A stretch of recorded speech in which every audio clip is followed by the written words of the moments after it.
I finally get on early and no one's here yet. That's good. First time for everything. I'll just talk to myself. This is for the people that watch this afterwards, so you don't have 5 minutes of waiting around with nothing to do. Hi, everybody. Maybe I'll get this out of the way. How's that?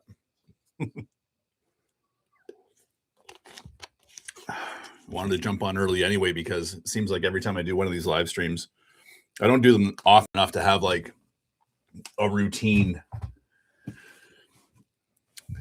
So oftentimes I screw up.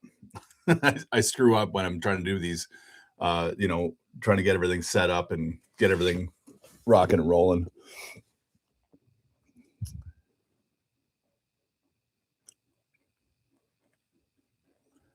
Maybe I'll throw something in the chat there.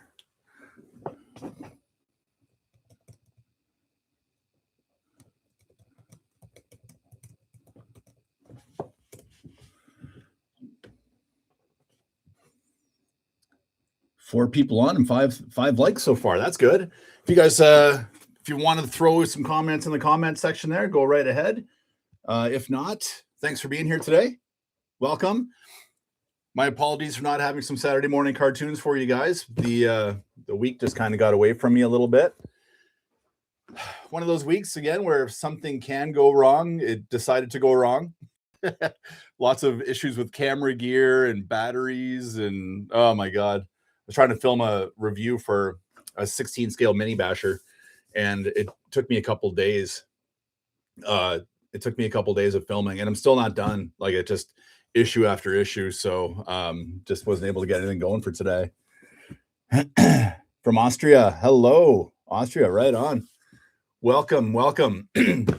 Well, as you guys can tell by the thumbnail, this is what we're going to be working on today. Team Associated, the Masami. This is the 89, not to be confused with the 91 that came out even more recently. But I've had this one sitting on the shelf for a long time, just looking for the right day to get around to building it. And I think today is going to be that day. Again, when things go sideways, it's nice to have a spare kit on hand to do a live stream with. So that's what we're going to do. I've only got a couple hours today. My father-in-law's in town from out of province. So I got to cut it off right at 11 my time. So I got 2 hours. So let's see how much we can get done in a couple hours. And we'll go from there. Here we go. We're going to cut the tape.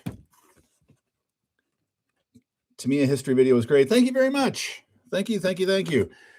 I got a lot of love for that video. And man, I'll tell you, I was pooping my pants a little bit because if you're going to do a video like that, you got to do it right.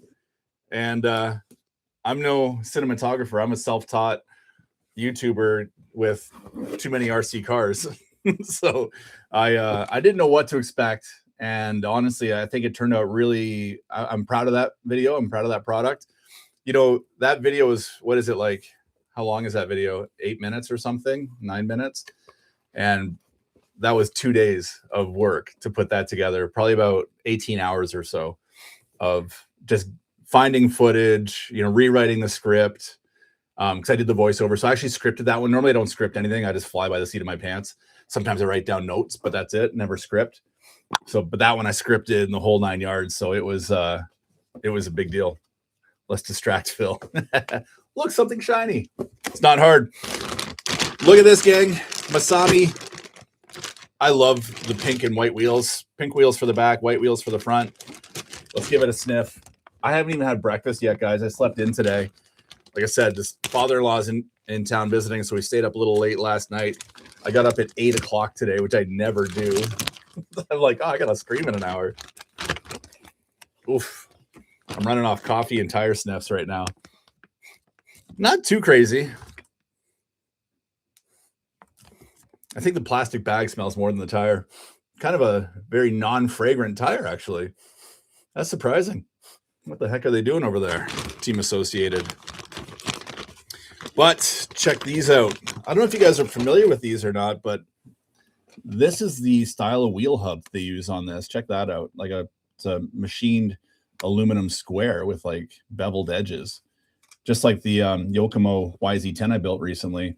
And they kind of pop in there. So, and then the 2 screws hold that on. It's just kind of neat to me to see like the evolution of, today we're all using the 12 mil hexes. It's kind of like an industry standard. But back in those days, it was I don't know. I guess they kind of did whatever they wanted to do because they could do it. Andy Knuckles, what's up, my man? Happy Saturday, everybody. Mozzie's already trying to distract me. Bag B. Bag F. Bag D. Beautifully labeled. Wish I could get high. They're not the best. If you want some good tires, get some Clodbuster tires. That'll get you going to the moon and back. Bag C. Ooh, I see carbon fiber. Bag G. A body. I don't think we're going to get to the body today. I'll be lucky to make it halfway through the chassis with all my distractions. Mozzie. Looking at you. Look at this beautiful chassis. This is, well, it's cold, so it must be aluminum. For some reason, I was thinking it was FRP or something, but definitely aluminum. Man, that's nice. Look at that associated decal up on the very top there, too. That nice shiny one. Ooh, very nice. Sean Moreland, good morning. The newest wild stallion. What's up, buddy? Good morning, good morning. More bag E, some steering turnbuckles, bag A. That's where we're going to start. Shock assembly tool, some Allen keys, and manual bag. Body pins, all sorts of cool Masami art manual. Look at the inside of this box, too. It's actually really nicely decorated. I'm surprised. I don't think I've seen that from Associated before. With the Enduro, I think they were the first one to do with the Enduro, kind of that mini garage thing that they did, but that's actually a really nice box. Good for display. If one were to display RC cars. Let's get the manual cooking here. See what's really going on. Need some new razor blades. They're all getting dull. Get this. Get this. You're not going to believe this.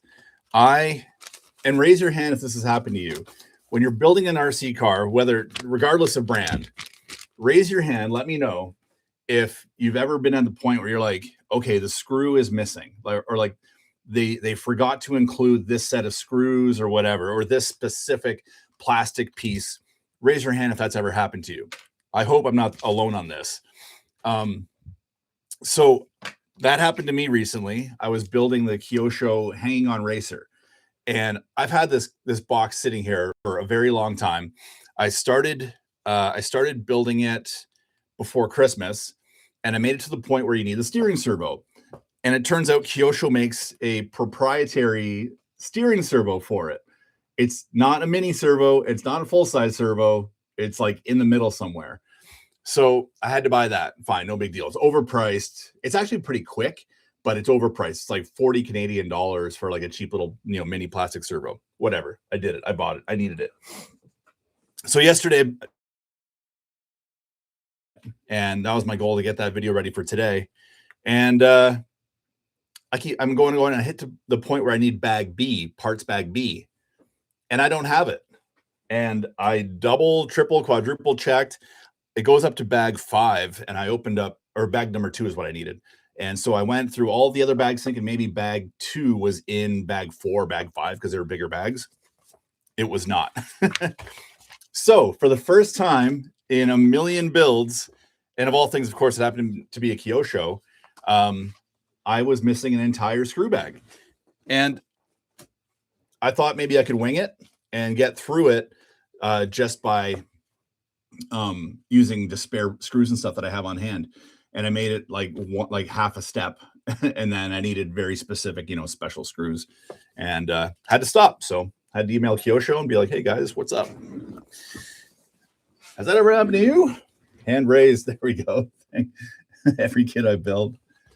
What's your take on the Super Champ? I don't like it. I mean, it looked cool, but is that even real? I thought it was like, I don't know if that was just like an AI thing that they did. Honestly, I thought it looked cool, but I think the timing of it wasn't very good. To me, as 80th anniversary, they just did Nuremberg. Associated's pumping out re-res at a pace that's, I think, frustrating people more than it's exciting people. And so to throw out a buggy champ was, I don't know. I don't think it was the best idea. I'll leave that there. I don't think that was the best idea. But what is a good idea is building a Masami. Look at those decals. Oh, they're so gorgeous. Look at those colors. They're so bright. Really, really nice colors. The RC10 rally car. Yes. Mozzie, I'm hoping they go on sale. Maybe Great Hobbies will have some to clear out in a little while. That seems to be something that does happen with these Associateds. So get it while it's cheap would be my hopes. Because I think actually the rally car looks like a pretty decent little car. And you guys that are in the Poor Boys RC Facebook group, the name Nick Tiny probably rings the bell. And he did a whole, to me, a Porsche 959 livery on his Associated rally. And like, it looks the business. It looks so good. Yeah, it just works. So that is something to consider.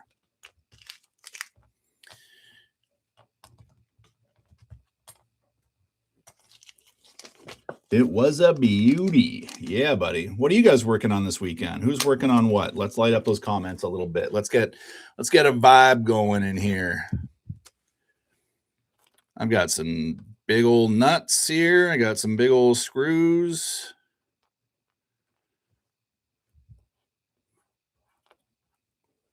Bag A. Look at this nice instruction manual too. Look at that. Like, just the artwork on everything. They really went above and beyond. It's really quite nice to see. Hello from Pennsylvania. What is up? Working on editing the exotic. Ooh, exotic.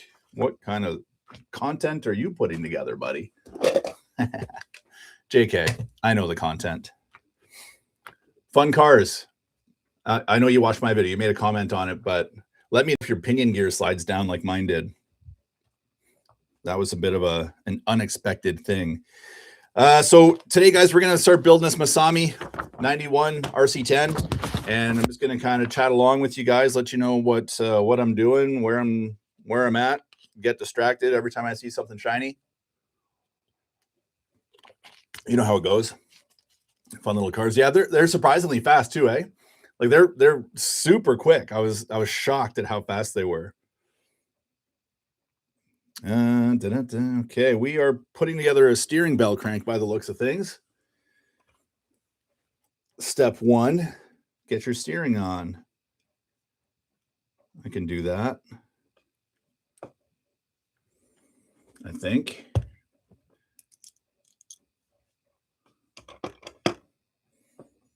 My cat Orca went missing all night with foxes in London, came back 20 hours later. Uh-oh, my wife doesn't know to this day. She can't see me typing. Oh, wow. I'm glad your cat came home okay. That's scary. Center diff in my 3S Typhon. Oh, Sean, you got your hands full this weekend, buddy. Good on you. Good on you, man. First thing, Associated's got to use different size nuts. Ah! Do I have a nut driver for that? Yeah, I do. I think I do. Maybe I don't. Yeah, we do. Beautiful. What's that? 5 mil? Yeah, instead of like the standard 5.5, they use a 5 mil. It's so funny. Just those little tweaks, little things like that you just don't really plan on. Oh, well. Got to be ready for summer. Yeah, definitely, man. Good for you. That Typhon's a fun rig. My wife's got one. We're taking it and a few others up to the beach in a few weeks at the end of the month to record some filming. It's going to be awesome. You can't say that? What's up, dude? John Powell, are you from the Richmond, Virginia area? It used to be a hobby shop named Poor Boys. No, I live in Canada. I'm on Vancouver Island. So, yeah, Poor Boys was kind of thrown around quite a bit back in the day. And I chose the name for a few reasons for myself, but short and long. Oh, they've got long ones and short ones. I got to pay attention to what I'm doing here. There was an RC racetrack near my hometown that was called Poor Boys Raceway back in the 80s and 90s as well. Partially why I chose the name Poor Boys, just as like an homage. I think it was actually like a pretty popular name for whatever reason. I didn't really realize how common it was until my channel started getting big. And then I was like, oh man. And then other people are using the name Poor Boys. Like since I started on YouTube, there was another guy that used the name Poor Boys. And he was making like micro crawler servos. He had like a whole product line and stuff. It was kind of interesting to see that happen. You know, and right away, like the first step in this build, I find little things like this funny. And the Associated fanboys get really mad at me when I call these things out. But hear me out. So, you know, step one, all you're doing is, you know, putting together your steering bell crank, putting ball studs in holes. Pretty simple. But you can see every one of these holes that a ball stud goes into is a larger hole. It's a bigger hole to accommodate the ball stud. For example, this piece right here, big hole, small hole. Ball stud can fit in the large hole. It cannot fit in the small hole. Well, on this piece, I got to put a ball stud in there. I've got 3 small holes. Why don't they make the hole the right size? They did it on this one. The holes are the right size on this one. But on this one, they're like, to hell with it. We're not going to bother. Let the guy drill it out. I don't want to drill it out. I'm live streaming. Give me a sec.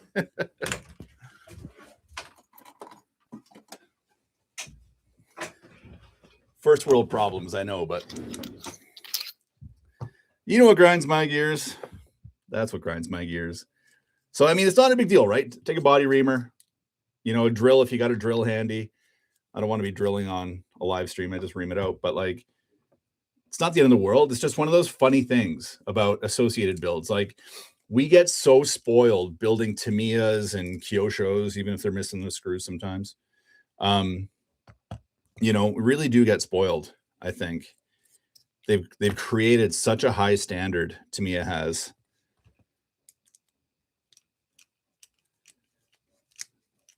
That, yeah, when you get accustomed to that high standard, you're like, yeah, you get accustomed to it. You expect others to keep up that standard, and that's not everybody else's standard. Anyway, rant over. Hope everyone's cats are okay.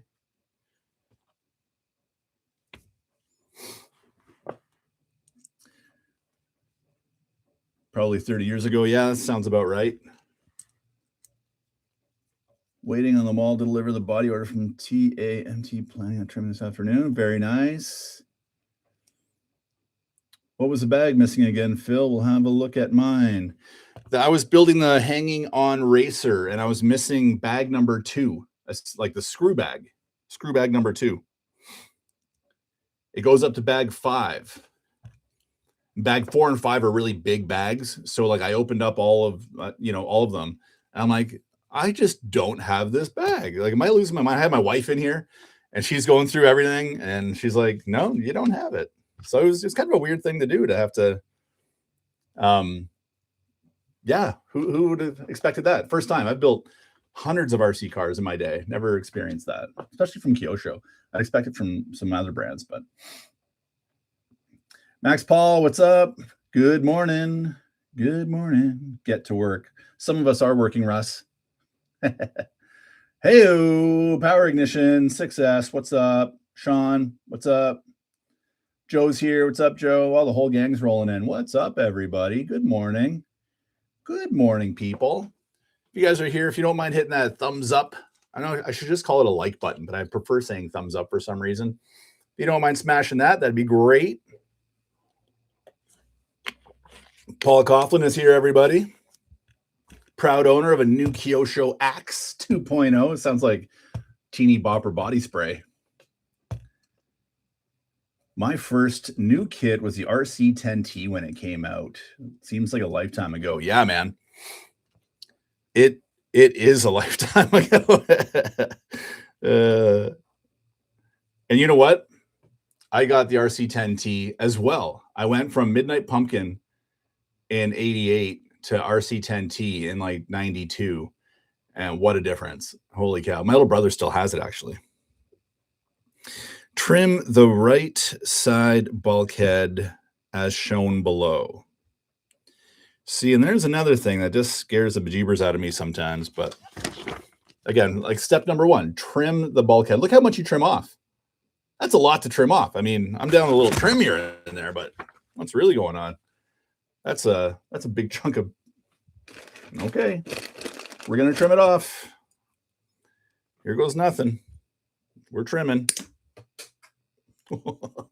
Thing flew off like a missile. Okay, trimmed off forever now. Let's go. We're flying. Servo Saver build. Bag A, step 2. Tighten 832 nuts until snug. And bell crank rotates freely. Cool. We are already mounting on the chassis. For those of you just joining, look at this lovely chassis. Isn't that something? Working on it right now. Parts box is in front of me. No 50th anniversary edition available in the US currently. I've got good trim. I see A-Main listed the 50th on their website, and I don't think they have pre-orders up yet.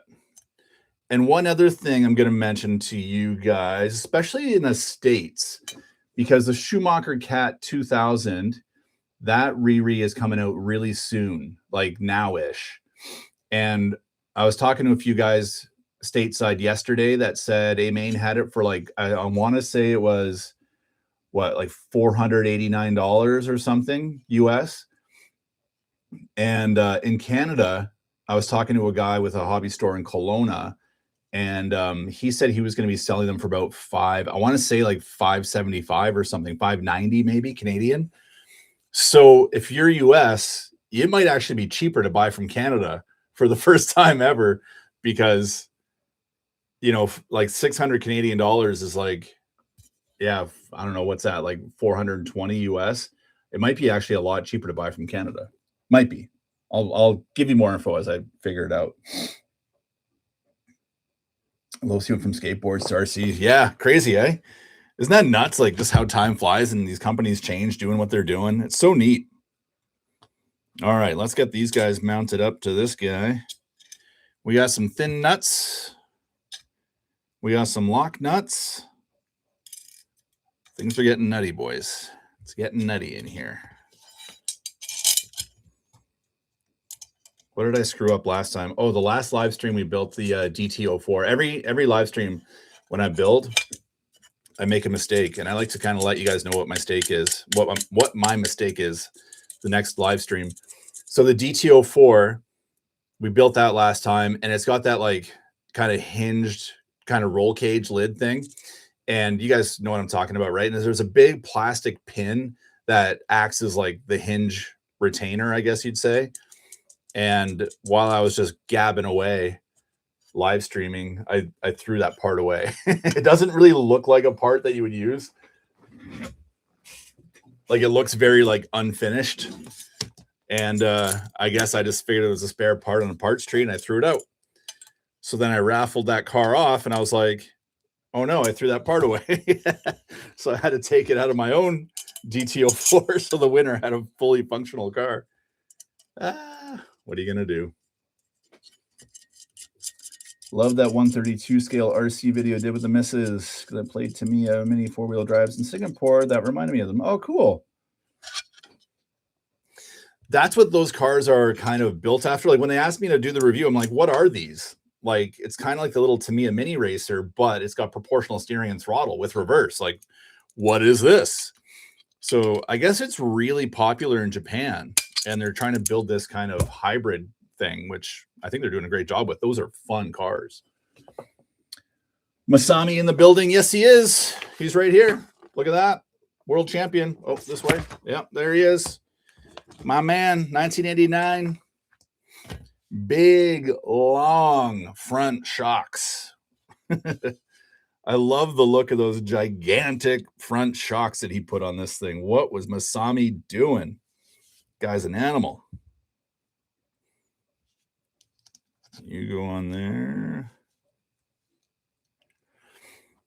And after he built that, he won with the Yokomo YZ10, and you guys saw I built that one recently. I drove it, and I ended up frying. I thought I cooked the rear diff because when I assembled it, I broke one of those arms that hold the two spider gears in place. So basically, in my rear diff, I only had 2 spider gears instead of 4. And while driving it, I was driving it like on an old volleyball court in the sand, and I didn't even get through a full battery. I was driving for maybe like 20, 25 minutes, and the rear diff let go. So I just figured that I broke that other pin, blah, blah, blah. Took it home. When I took it home, cleaned it all up, and inspected it, what actually happened was the way that the YZ10 gearboxes work, they're like a one-piece magnesium. And so it's kind of like shaped like a sarcophagus. And what that did, then you get your diff inside there, and it's running on a small belt. So as I'm driving, my front tires are just shooting sand in this thing, and it packed full of sand. And I got to find the diff. I forget where I put it. I put it somewhere. But like, it's destroyed. Like the plastics, the external of the diff, it's completely destroyed. The belt was gone completely. I don't know what happened to it. It was crazy. So if you get one of those cars and Associated just released their version of it, don't drive it in the sand, whatever you do. 118 TRX4, nice. Those are great cars. Stroopwafel, good evening, my friend. What is going on? The Stroopwafel master is here. You go on there, you go on there, you go on there. Easy peasy. Easy peasy. Oh, we're jumping right to the front shock tower now. Front arm steering build, bag B, step 1. What am I doing with these? Oh, these got to go in here. Pay attention, Phil. It's not like me to not pay attention during a build. Danny Phantom. Anyway, Phil, quick question. Which transmitter, in your opinion, isn't much of a pro tier, still be reliable on the track for pro touring cars? Great question, man. Really good question. Depending on your budget, I've become a Radiolink fanboy. I think a lot of us would answer that question with between Radiolink and FlySky Noble. I've done FlySky, but not the Noble, so I can't speak for that. A lot of guys will vouch for it, and from everything I hear, it's great. But I just have zero experience with it. As far as Radiolink goes, I've got the RC8X, which is the last radio you'll ever need. It is amazing. 200 model memory. It's got more functions than you would ever be able to even understand. You need like a doctorate degree in radio functionality to figure it out. It's absolutely gorgeous, and it works so well. But it's like $400 or something. They're not super cheap. From there, they've got a 7-channel version, the someone help me out, Radiolink R7CG, I think it is. And a lot of guys use that for the speedrun challenge. I own one. I've used one as well. It fits really nice. It's got, I think, 20 model memory, 7 channels. You can get gyro receivers, and it's like $100 radio. That is a really good bang for the buck radio. So those would be mine too to suggest to you. And then just depending on your budget, which way you'd want to go.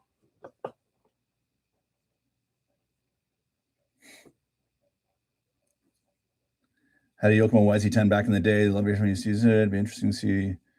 Made it more reliable. The plastic was super weak and brittle. Yeah, well, I was really brittle with mine. I broke mine during assembly. Hello, Ohio. Grown 81. Hello. Seeing the Sanwa MDR at the moment. Noble MB4, Sanwa MT5. Just too much for my wallet. Yeah, Sanwa makes amazing radios. I've got one of those as well. But for the price, FlySky Noble and Radiolink are just unbeatable in my opinion. Russ uses KO Propo, good stuff. Radiolink, love it. Receivers are amazing. And that's another good point. Receivers are also quite inexpensive with Radiolink.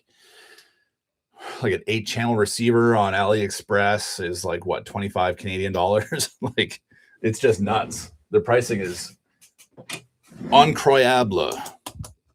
Why don't I have a nut driver that's this big? I'm sorry guys, I'm using locking needle nose pliers for this. Don't judge me. I know you're judging me. It's fair to judge. I don't buy enough Associateds to justify purchasing the tools to build Associateds. I know Russ is grimacing right now, laughing at me. But whatever, dude. It works.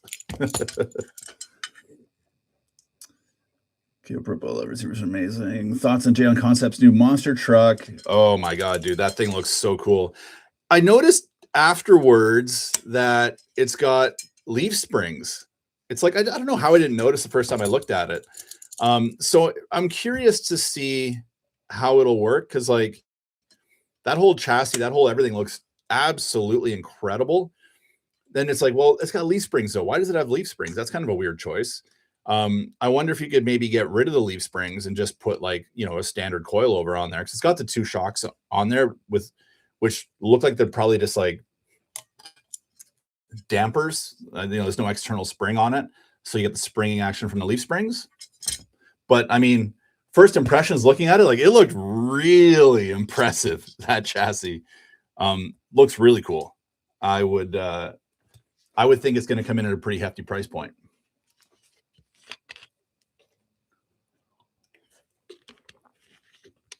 Clint was never an RC10 guy. Honestly, they were expensive when I was a kid. Yeah, still are. Monster truck kind of guy. Kyoshi USA 1. Right on, man. USA 1 is a banger of a truck. So good. Funny story. When I was a little guy, when I was in, I think, 9th grade or so, my family moved. And I ended up with this. We had this house, had like a really narrow driveway and a big parking lot in the back, kind of very long, narrow lot. And so I built little ramps and stuff, and I would just jump my midnight pumpkin there all summer long, just kind of hanging out by myself. And we had like a detached garage, you know, and I was on my little RC workspace, and that's what I did. And anyway, I had a neighbor at that time who was in his early 40s and saw me messing around, and he was so intrigued by the RCs that he's like, I got to get some of these. So I'll never forget, it was like Christmas 1992 or something like that. And he got a Kyosho USA 1 Nitro. And he was my like next door neighbor. So I went over to his house and helped him build it. And man, I'll never forget seeing that thing fire up, man, like a Nitro monster truck with 6-inch tires flying. Like, because I mean, cars weren't that fast back then. Like Nitro was where it's at. To see a fast monster truck was just mind-boggling. To this day, I still kind of want one, but I hate dealing with Nitro. God, I hate dealing with Nitro. Not a fan of Nitro, if you couldn't tell. Big Mike's Crawlers, hello, sir. Welcome to the whatever we're doing here today. What are we doing? We're building something, Masami. Absolutely love touring, but the culture of it, people sinking crazy money. Yeah. Yeah. Yeah, you can spend a small fortune, definitely, on any segment of this hobby. Just ask Paul Coughlin what he's got into his drift car. Hey, Paul, want to share with the group? No, you probably don't. I shouldn't put you on the spot like that.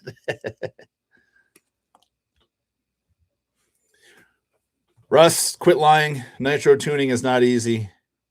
It is hard.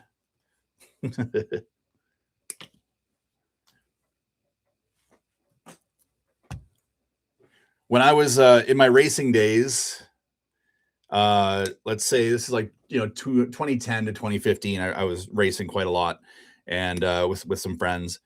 And a friend of mine raced Nitro, 8-scale Nitro buggy and truggy, and I liked being his pit guy, you know.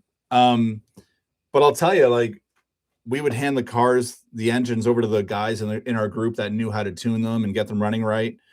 And when they run right, they're great. But when they start not running right and you don't really know what you're doing, which is me. No idea. It became pretty unfun pretty quick.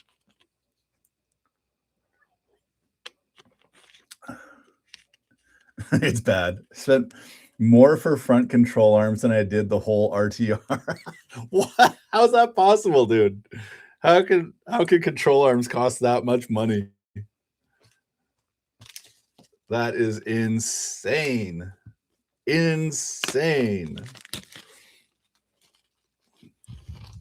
I knew drifting was getting like really popular, and with that comes expense, but I didn't know you could spend that kind of dough on those cars, man. That isn't nutty. Eclipse. How many will we lose today? Only time will tell. And of course, Associated doesn't give you one spare Eclipse either. It's like the exact amount of Eclipse. Keeping things very exciting.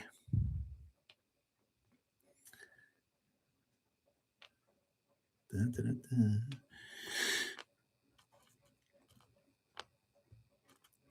All right. It's got to make sense of some of these screws here, guys, because you know me, I get distracted and I get talking. Then I end up putting the wrong screw in the wrong hole, and it all just goes to heck real quick. Got to focus, Phil. Got some washers there. There we go. Rock and roll. Mad B is here. What is up? This hobby is a money vampire. That's amazing. We're going to build a shock tower next, gang, is what we're doing. We're going to put this guy over here and that guy over there. Those big, long Masami shocks. They're so gorgeous.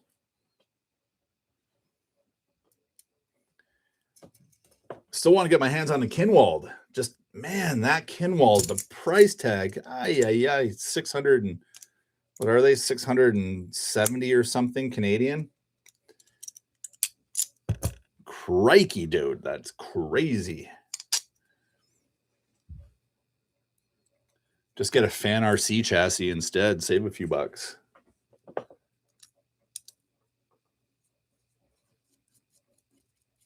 Dinner is ready. Take care, Stroop Waffles. Have some for me.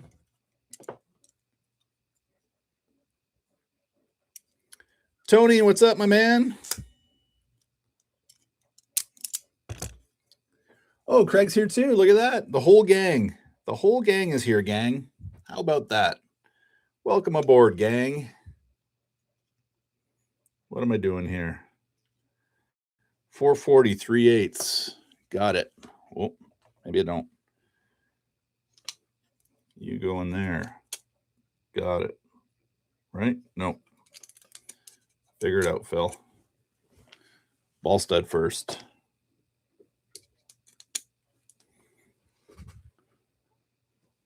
Focus, Phil. Maze, quit distracting me. Oh, look, a squirrel. My poor wife. Try and talk to her and just, that's how we talk. Like, that's how I am. Just, I see something shiny and I just have to let everyone know. I don't know how she deals with it.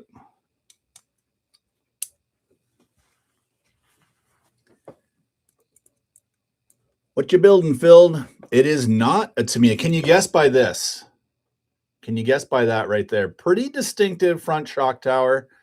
And I'll give you a timeline. We'll say it's Golden Era RC. Pretty distinctive, non-Tamiya, non-Kyosho front shock tower.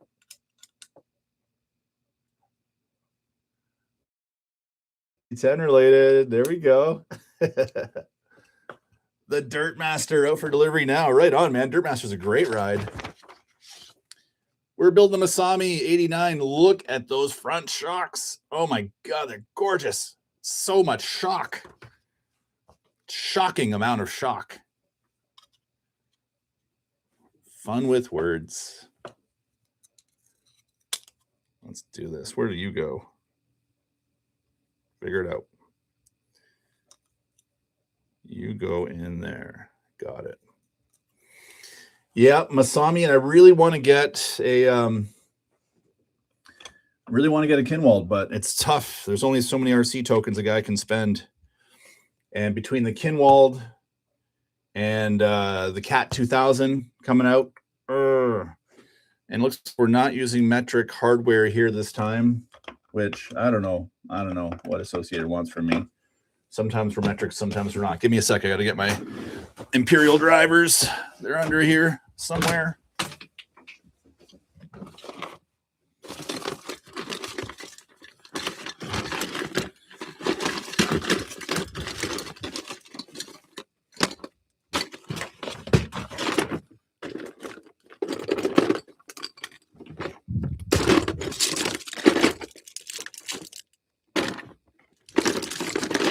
Where the heck are these?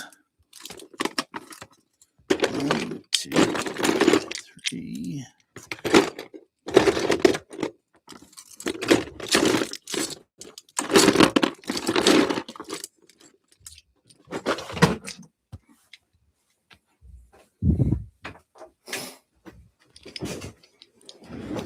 I think a guy would be prepared, but I'm definitely not.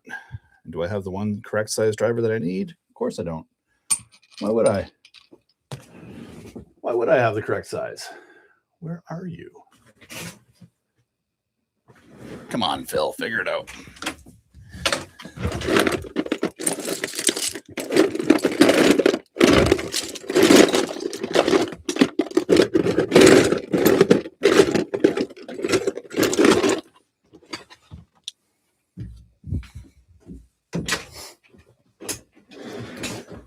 I think we got it, gang.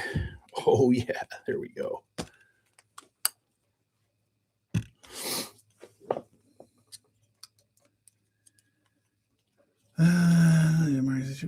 Good Lord, Phil, finish a YZ10. I think I need a break from AE. Maybe build my Tamiya open road car.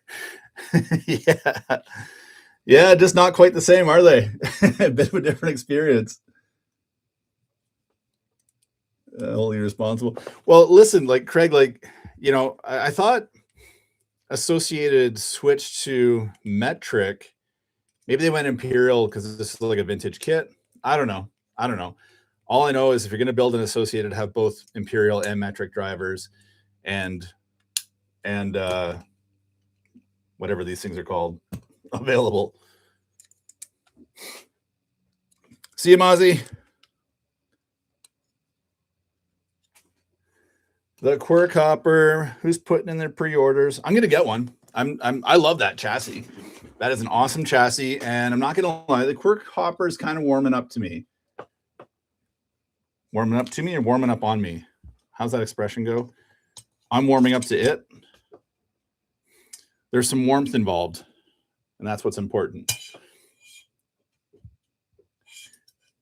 I kind of like it. Like it's so silly, but that's Tamiya, right? Like that's what they do. They make some pretty silly cars, and I dig it. And when they told us that they were going to discontinue the squash fan, I felt quite squashed because that is a really good chassis, very underrated in my opinion. So it's good to see that it's not that it's not completely discontinued, and you'll still have parts availability and all that good stuff. Jared, thanks, man. You're the best. Thank you. Keeping my childhood dreams alive. But yeah, I think a lot of people were pretty unhappy with what happened at the Nuremberg Toy Fair in terms of what Tamiya brought to the table. Discuss amongst yourselves, but I'll tell you, I'm very happy with what they brought. I think I'm like one of the small percentage of people that think they did a great job.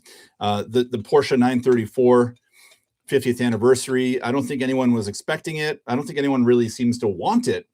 But if you actually look at that chassis, it is a really, really cool chassis. And that longitudinally mounted rear motor with the way the differential and the gears are all set up and the motor way down low like that, that is a really, really cool chassis.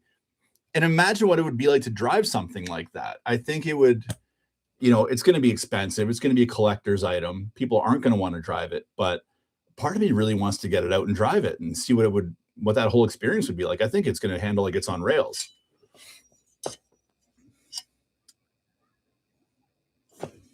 Oh, I can hit the like. I can like your thing there, Jared. Thanks, buddy. How rude of me to not like. Oh, maybe I can't like it.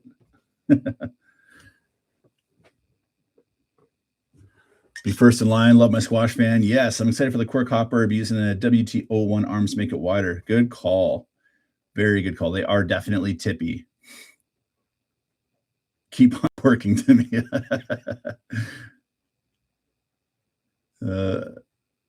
Going Lunchbox Evo. Yes, Lunchbox Evo is a definite must-have. Ford Ranger was a nice surprise. Yep. Tony's got a 50th on order. Good man. Who noticed the on the Lunchbox Evo? I assumed when I think we all expected it to come out, but I assumed they're going to use a GTO2 gearbox and kind of retrofit that. But if you look at my video, which is Tom Lee's video, and I use that with permission, and although I didn't with the other guys, but I did give them credit. But if you look at Tom Lee's video when he's holding that gearbox, it's basically like the same gearbox that we've known to have to be in the CW01 chassis forever. It's that same gearbox, but it's like four-linked with like a completely different kind of suspension mechanism to it. And I mean, it looks like it articulates a lot better. The wheelbase looks longer. The track width looks wider. It just looks like a super like well planted, well designed lunchbox. Speed on toy for Larlo Evo. Do you think comes with two different body shells for sale? It's going to MJ Exit and comes with one red. Two different body. I think more and more now you're seeing from Larlo, they advertise how they want the product to look, but then if you actually go to their website, you can buy rollers and you can buy body shells, like clear body shells and stuff like that. So they're good about listening to what their customers want. They can't serve everybody, and they're so active on social media. I think that's a curse and a blessing sometimes, because you listen to all your customers, but when you've got millions of customers around the world, everybody wants what they want. You can't suit everybody. You have to kind of, there's only so much they can do, right? But I think they're doing a really great job. And I think you go to their website, you're going to find more stuff available on their website than you would maybe have expected to. Yeah.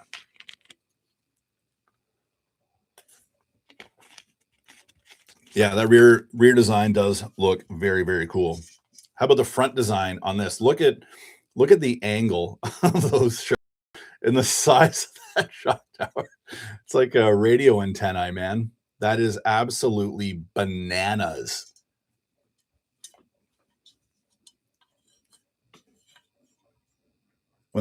Oh man, I'm already broke, dude. But because as soon as the Evo comes out, I'm just getting it and I'm putting a Midnight Pumpkin body on it. That's my thing. Like, I love the Lunchy, don't get me wrong, but I'm a pumpkin guy. So and shamelessly a pumpkin guy. So I am definitely putting a Midnight Pumpkin body on that sucker right away.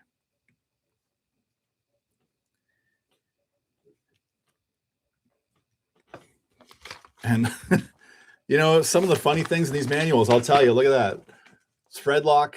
They tell you right there to put thread lock on one of these ball studs that goes into plastic.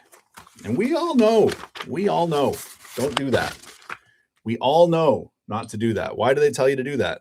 Anybody here work for Associated? Tell me.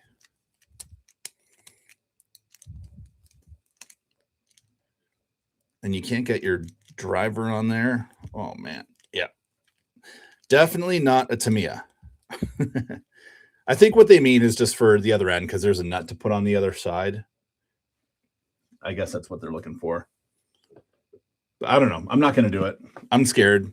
I know how it reacts with a plastic, and I just don't want it. I'd rather just replace nuts if I have to. This guy's not going to see a lot of action anyway. It's going to spend most of its life on the shelf, probably get driven once and then be shelved. like most of them do. Okay, there's one. Front arm steering build bag B, step 3, bag B, step 2. Okay. I guess I'm building 2 of these, aren't I? You go there, and then I need you.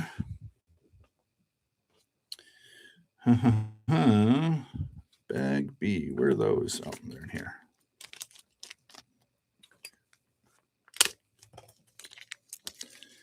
Hit the thumbs up. Yeah, thanks, James. You're the man.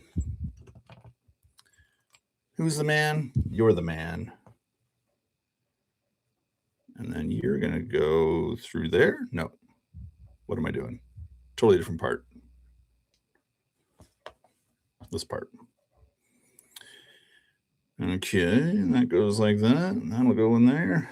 That's a snug fit, Masami. Holy.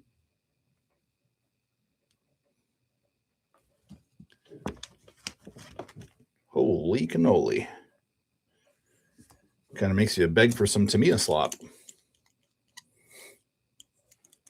Like a forklift. Yeah, it does, doesn't it?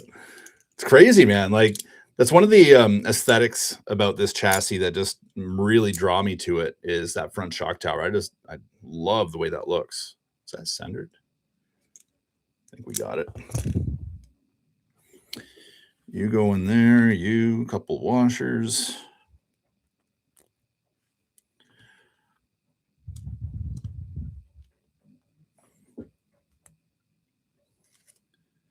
And that'll go that way.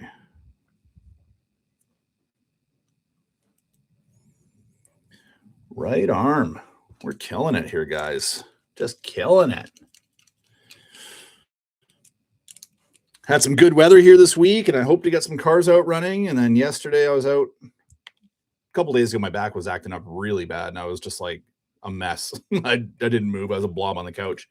But went out the other day to film, and it was like one of those days where like my camera gear was just like everything was acting up, and I just like worked really hard to accomplish nothing. You know, those days. I did a video about that recently, like those days when just like nothing seems to go right. I had one of those this week. So it's like not the best way to start the year, but whatever. Is what it is. They happen. Gotta go with punches. All right. You Eclipse. Will we lose an E-clip? I don't think I've lost one yet on a live stream. Got it.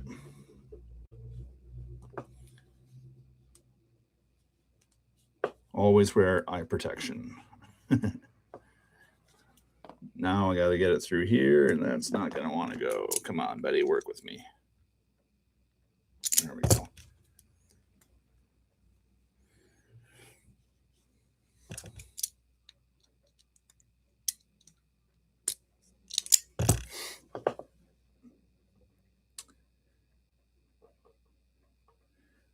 Greg Meyer, thanks for doing it. Don't get to be very often, but I really enjoy it. Awesome, man. Thanks. Well, thank you for being here. I really appreciate it. I enjoy doing these live streams with you guys. This is it's a fun thing. I didn't know what to expect when I started all this, but here we are, and I really do enjoy doing this. And I don't know, it's kind of neat. I like hearing all the stories about you guys, and your wives and your kids start to kind of get wise to what's going on, or like, what are you guys doing this weekend? Oh, watching poor boys build some stuff as we build our own stuff. It's kind of cool. It's neat. There's a good sense of community here, and I really quite enjoy it. A lot of good lads in this poor boys organization. A lot of good lads.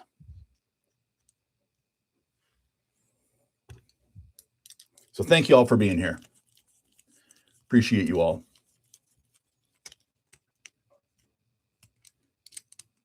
Finished building my team associated AR7 Hoon live stream at my local RC shop. Cool. We'll be doing a review soon as a tribute to Ken. Beautiful. Very nice. Ken was the man. Dadlam will have some 50th available in the UK. Price point? Do we know the price point? What are they going to be in the UK?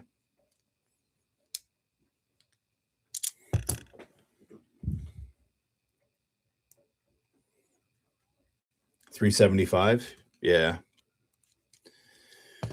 375, which is what? Like, yeah, it's over 600 Canadian. Woo-hoo-hoo. Actually, I think this was 600. Where's the box? Yeah. That's the retail on this guy. See the top corner there, that sticker? $609.99. Yowza. $610 for a two-wheel drive buggy with no electronics and state-of-the-art 1989 technology. And to think that I bought my Arrma Mojave 6S ready to run for about like $750. Crazy, dude. RIP Block. Yes, indeed. 403 euros.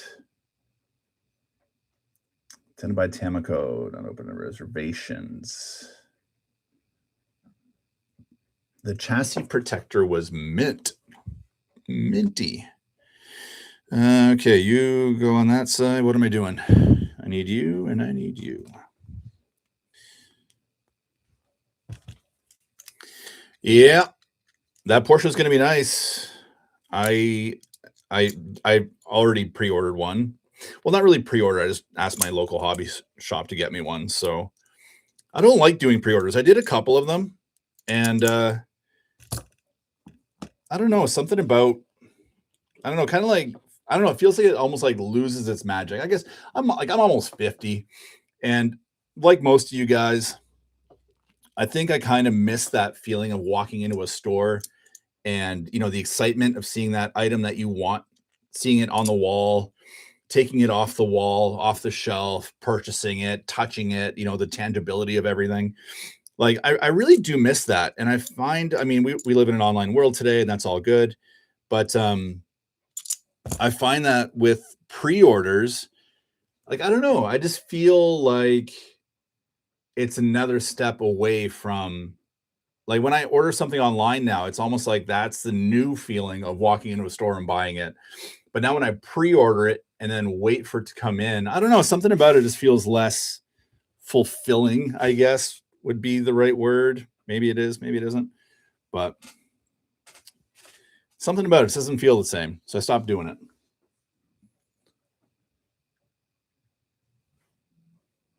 Pre-orders can mess you up. Yeah, especially if you have a few beers, put in a pre-order, forget you did it. I haven't done that. And I'm not knocking others who have, because I know it's only a matter of time until I do. But I know what happens to people.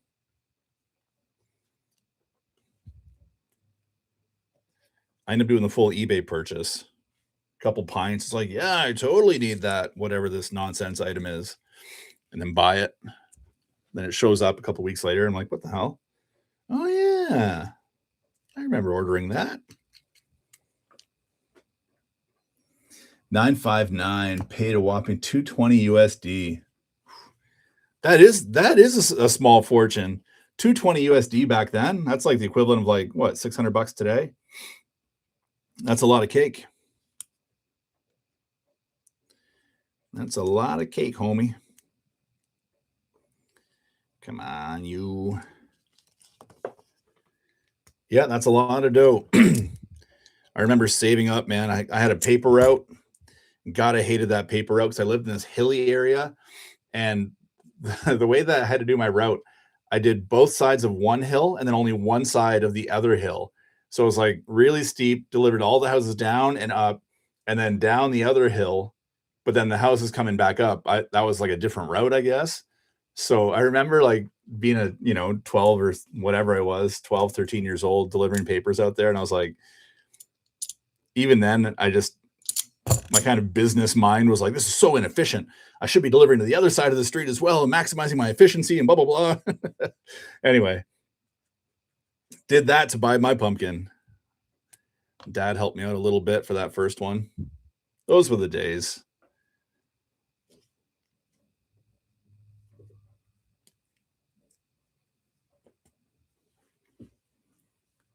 We're going to have a whole front end put together here pretty soon. What is it? It's not been an hour. I've only got 2 hours today, guys. I like to go for 3. I think YouTube only wants me to do 2 because whenever I do 3, tends to crash at the 2-hour mark anyway. And then we restart and do another hour. But we got the father-in-law in town this weekend. And this might be his last trip out here. He's diagnosed with stage 4 cancer. Cancer gets another one, but he's doing good now.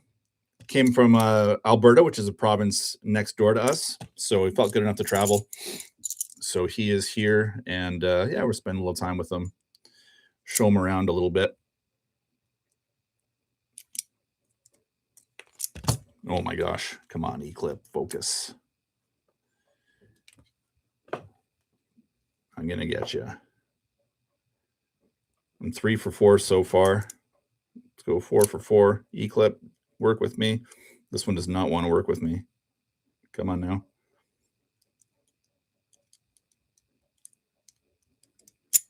Oh, there we go. Got it. 4 for 4. Have not lost an E-Clip yet. Killing it today, boys and girls. Okay, lower arms. Which side is up? That side is up. You're this side. You're that side.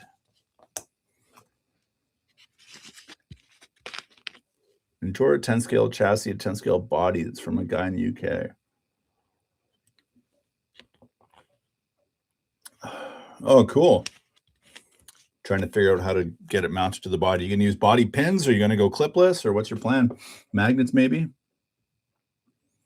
Worked a full summer to buy the Clodbuster. Yeah, that's how it was back then, eh? Cancer sucks. Lost my dad in 11. Sorry to hear that, Clint. Yeah. Lost my mom in 98. 98. I just turned 20. I was still a kid. My mom passed away from cancer.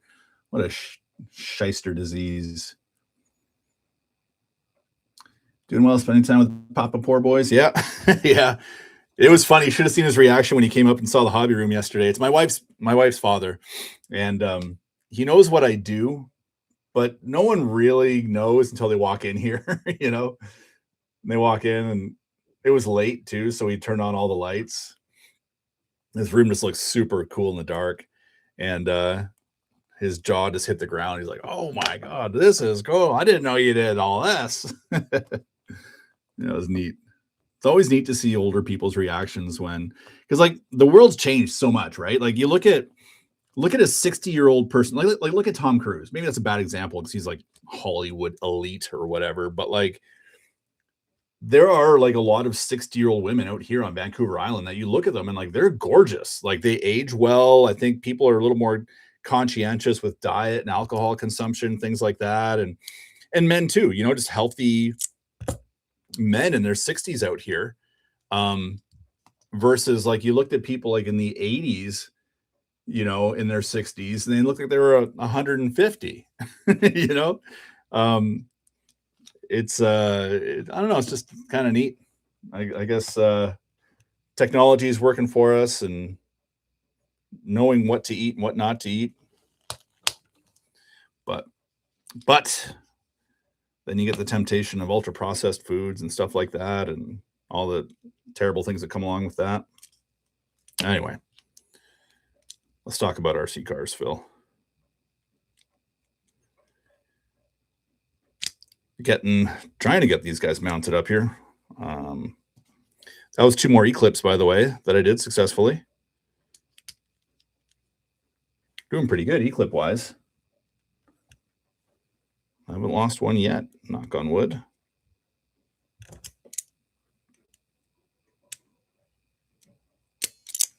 Beautiful. 8 for 8. Have not lost an E-Clip yet.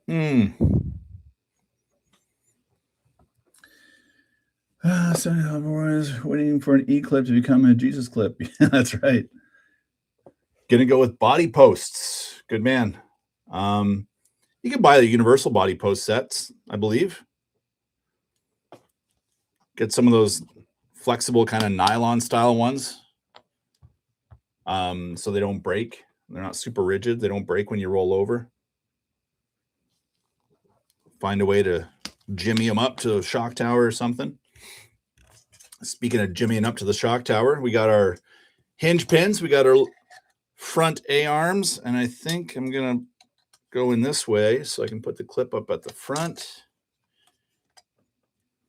Probably have to put this doodad up there as well. Yeah. Are we putting this on? Does it say to put it on? Yes, it does. Something like that. This, I think we're going to lose this guy. This guy's going to go flying. I just have a feeling. This is going to be the guy. Oh, nailed it. Yeah. Did not go flying. If we go 10 for 10 right off the hop, today's going to be a good day. I'm buying a lottery ticket. And if I win, I think it's 38 million. If I win, let me know if you're on this live stream and you're going to get a free RC car of your choice. Price is not an issue. You heard it here, folks. If I win the $38 million lottery tonight, you're all getting a free RC car. And I will officially then change the name of Poor Boys RC to Rich Jerk RC. No, I won't. But that's 10 for 10 Eclipse. Yes, did not lose one. I can't believe it. Look at that front end. It's so wobbly. Those shock towers, I still just can't get enough of it. Like bunny ears.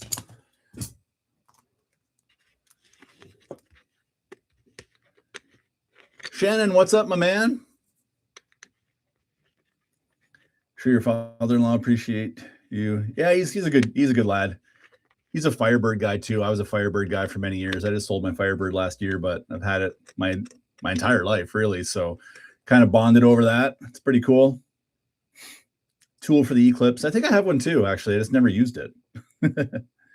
Grand prize trip to A Main. Yes. Oh, that's a really good idea. Fly out to California. They've got all the different tracks there too. Doppelganger. Trying to figure out how to attach the post to the chassis. It's not obvious at all. Many lotto winners suffer dark fate. They do. Yeah, it seems to be a thing, right? Body posts. A lot of guys just attach the body post to shock towers. And if you buy like a universal nylon body post set, see if you can find one that just has like, kind of the two holes at the bottom. You can just kind of screw it in, mount that to like to your shock towers or rear bulkhead, front rear bulkhead somehow. And to answer the other question about the body, no, it is here. We are just we're just kind of working on the chassis. I wouldn't do the body on a live stream because, well, today I can't anyway. It's pouring rain, but maybe cut it out. I guess I could do it outside. I could film outside one of these days. That might be kind of fun to do, actually. Thanks for the idea. Okay, we are on to a differential. Wait, hang on. I got a spare part. Hang on. Spare parts, no bueno. I think this is a front body mount. Why do I have... Did I miss you? Huh. Okay. Not used yet. Or maybe that's the rear body mount. That's probably the rear one's going to sit right there. The front one. I don't know where the front body mount is, actually, because normally that's like the first thing you do on an RC10. There's that long screw that comes up right here, and you put your front long body mount on there. Anyway, we'll get to that later. We are on bag C, step 1. It is time to handle our balls. Bag C, look at that. That's a big bag for differential build. What is really going on? Watching and waiting for my RC car. Ooh, what are you waiting for? What's coming? Tell. Ever notice kits usually have exact number of required Eclipse? Yes. Well, Tamiya is really good about giving you 1 or 2 extra. Associated is not. Running video for the Porsche shows body posts. If we are talking 50th, kit should come with both. The 50th comes with, it does have both, right? You can do body posts or the magnetic body mount, I reckon. Ball diff grease. Ooh. Let's give it a sniff. Kind of smells like old books. It's not very good. It smells like a damp library. Some ball bearings here. Keep them all separated so I don't screw them up. Only a couple different sizes. Hard to screw up. Good, good, good. At least this one came with ball bearings. I mean, if you're going to spend $600 on a two-wheel drive buggy with 35-year-old technology, it better have ball bearings.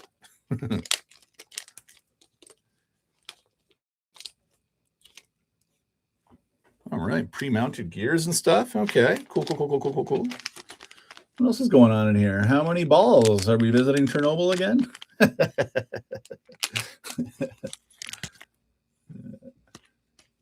Grateful to have purchased a $10 Temu plastic welding kit. Repaired count. Really?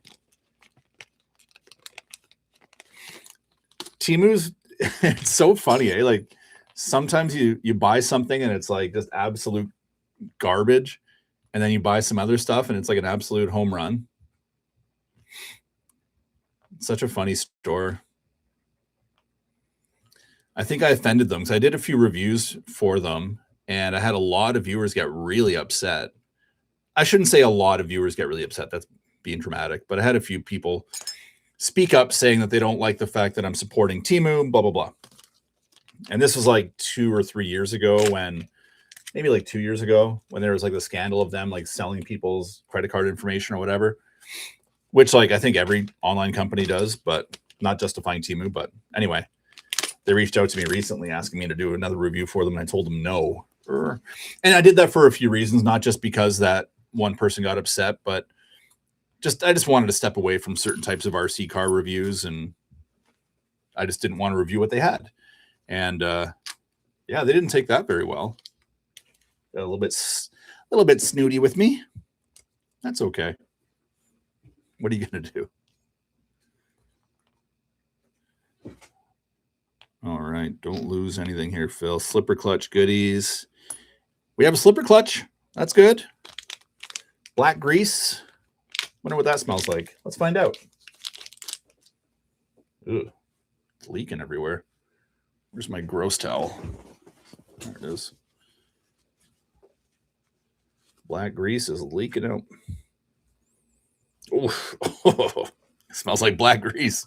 It smells like a mechanic shop. There's our assortment of balls. I'm going to focus when I do that. I'm going to cut these parts out first. What are you guys chatting about here? Look, I don't get a picture or sticker of the welder. Another order to Amy with the Poor Boys affiliate link. Obvious plug. What? There's affiliate links? Tell us more, Paul. Pinion spur, Homes Hobbies motor. BCRC, the one you're going to buy us when you win. You guys get to pick. It's your choice. Just reach out to me and be like, Phil, where's my RC car? Poor Boys affiliate link. Oh, and by the way, I've got CowRC on the affiliate program now as well. Or maybe it's the other way around. They've got Poor Boys on their program now. But either way, if you guys are fans of CowRC, I have a discount code. I think I threw it in the description box of this video. It's in most of my videos, but I believe it's 10% off. But CowRC stuff is like so good. So good. Love it. So if you're buying it, use that discount code and save yourself some money. Why wouldn't you?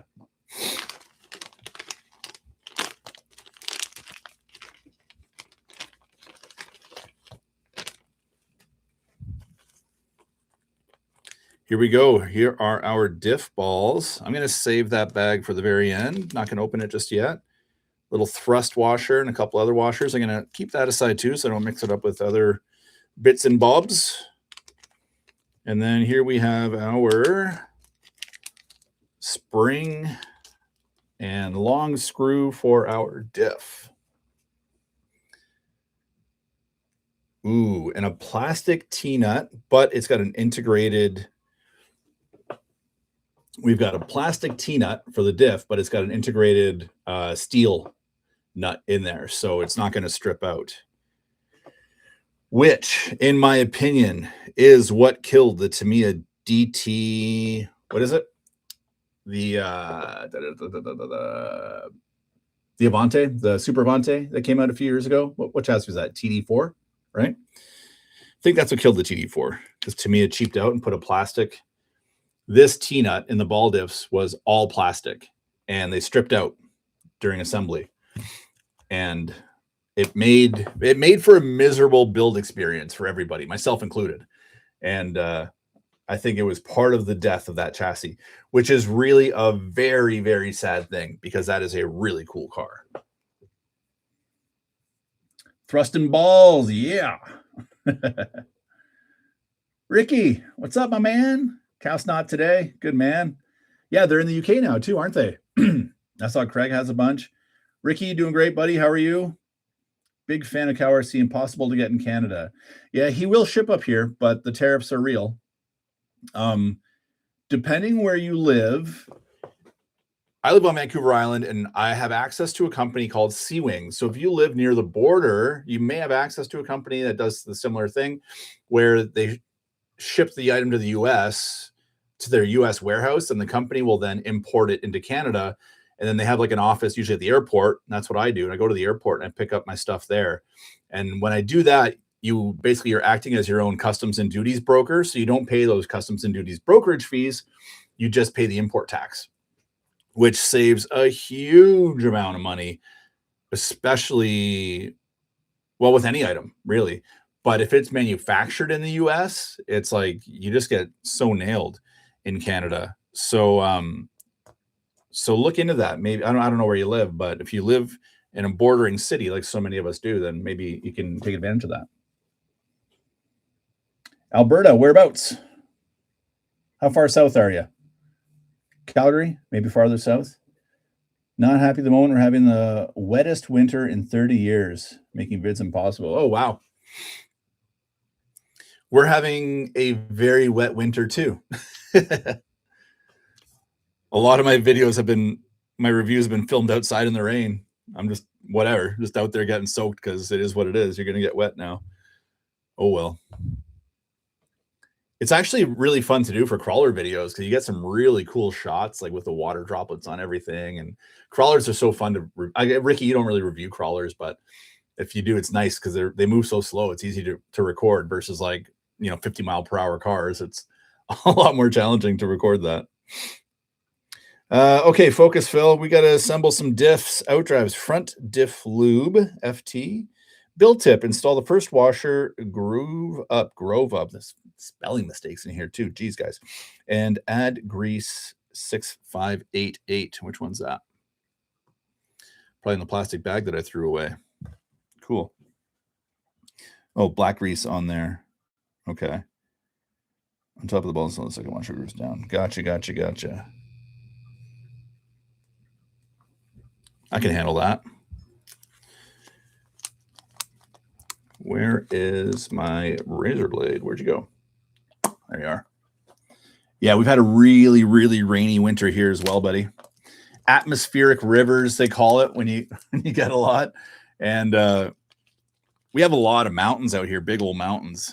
And I'll tell you, like washouts on the highways where like chunks of mountain come down and take out the highways, flooding all over the mainland. Yeah, this winter has been a really rainy one. And where I live, we have these two big they call them catch basins. And it's just for all the runoff to kind of collect. And it kind of creates like this little kind of bird habitat, because we're right on the ocean. So it's nice. So the birds have a place to get some fresh water and drink and kind of hang out. It's pretty cool. Nice to kind of sit back and watch them. But one of those, I don't know how deep they are. I'm going to guess probably 15, maybe up to 20 feet deep. And one of them, there was so much water in it that it just like burst open and like flooded this beach area that I film at and just like destroyed it all. So I'm with you there, Ricky. We are also getting absolutely nailed. Rainy season has started. What do you make of the latest Relarlos? I love them. Like, I think Relarlo's killing it. I think companies need to look out for Relarlo. I really do. I think the big players need to look out for Larlo. And their new releases, I don't think they're going to disappoint. That 1/7 scale rally car, I think the catch to the new releases is that a lot of them are really big and very expensive, and not everyone's going to be able to meet those price points. They just released that military vehicle. I think it was $769 USD for the brushless version. Like that's a lot of cake. Like that's $1,100-$1,200 Canadian by the time it gets to your door. That's a lot of money, but it's gorgeous. And the 7 scale rally car, oh my gosh, that thing looks deadly. The Porsche looks deadly. Even the 8 scale buggies. I liked everything they brought to the table. Yeah. How much power are you going for in that buggy, Phil? I'm thinking I'm just going to put a retro motor in it, brushed. I don't know which motor specifically just yet, but I'm just going to go retro brushed, man. Yeah, nothing too crazy. I want to keep the retro vibes alive in this one. I've got some old school ESCs as well. I'm going to look into maybe, hopefully they work, and maybe throw like a retro Tekin or Novak, whatever I have in here as well. This will be more of like a shelf piece, really. I'd probably just drive it once kind of thing, make a video with it, and then put her up on the shelf. Looking forward to seeing the Larlo crew wearing that giant military vehicle on their heads. Fanny. Oh, you're trying to defrost the paint shop. What's up, Greg? Not normal. Excuse me. It's not normal for you guys to get snow in North Carolina, is it? I see you guys are getting hammered. Hammered with snow, not hammered, intoxicated. I got to focus on this thrust bearing situation here. I'm hoping since MJX is a Lancia license, they might one day make the Stratos rally car. Ooh, that would be nice. I got a weird relationship with Larlo. 2 used cars to review. LOL. Now the 962 would be a fun side project. 2 used cars to review. That's funny. That 962, I don't know what the end game is with the 962. If anyone does know, let me know. Ricky, you might know. But what's the deal with that 962? Because the initial images that they released were that's way too much grease. The initial images they released, it looked right away like it was going to be a licensed 962, and it had the Rothman's livery on it. And that got taken down very quickly. And then it came out with like the Larloman's livery, which I thought was kind of funny. And then at the toy fair, it had 4 motors in it. So what are we looking at? Are we looking at a dedicated 4-motor car, purely built for speed to take over Rasa? Or are we going to have like a single motor rear-wheel drive variants? What do you guys think? Who knows? Does anyone know anything about this? Anyone have any info to share? Because I don't. I'd share it with you if I knew. I'm greasing up my balls here, my thrust balls. So sorry, I gotta focus for a second. I'm gonna lose everything.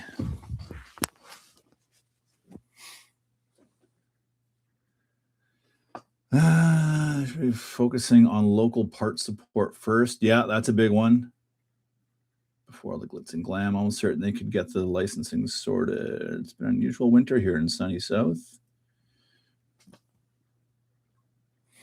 2S motor, yeah. I think there's a huge opportunity for that car with just a single motor.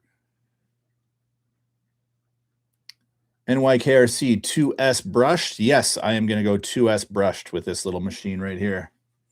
That is my plan, sir. I've got a bunch of vintage brushed motors. I think like these ones are pretty period correct. Reedy modified Mr. C. There's like Mr. A, B, C, D, E, F, G. This one, it looks like it's in pretty good condition. I don't think I've ever driven it. Spins nice. I don't think these were known to be like crazy fast motors or anything like that. It's got adjustable timing on it. Anyway, it'll look good in there, I think. Probably go with something like that.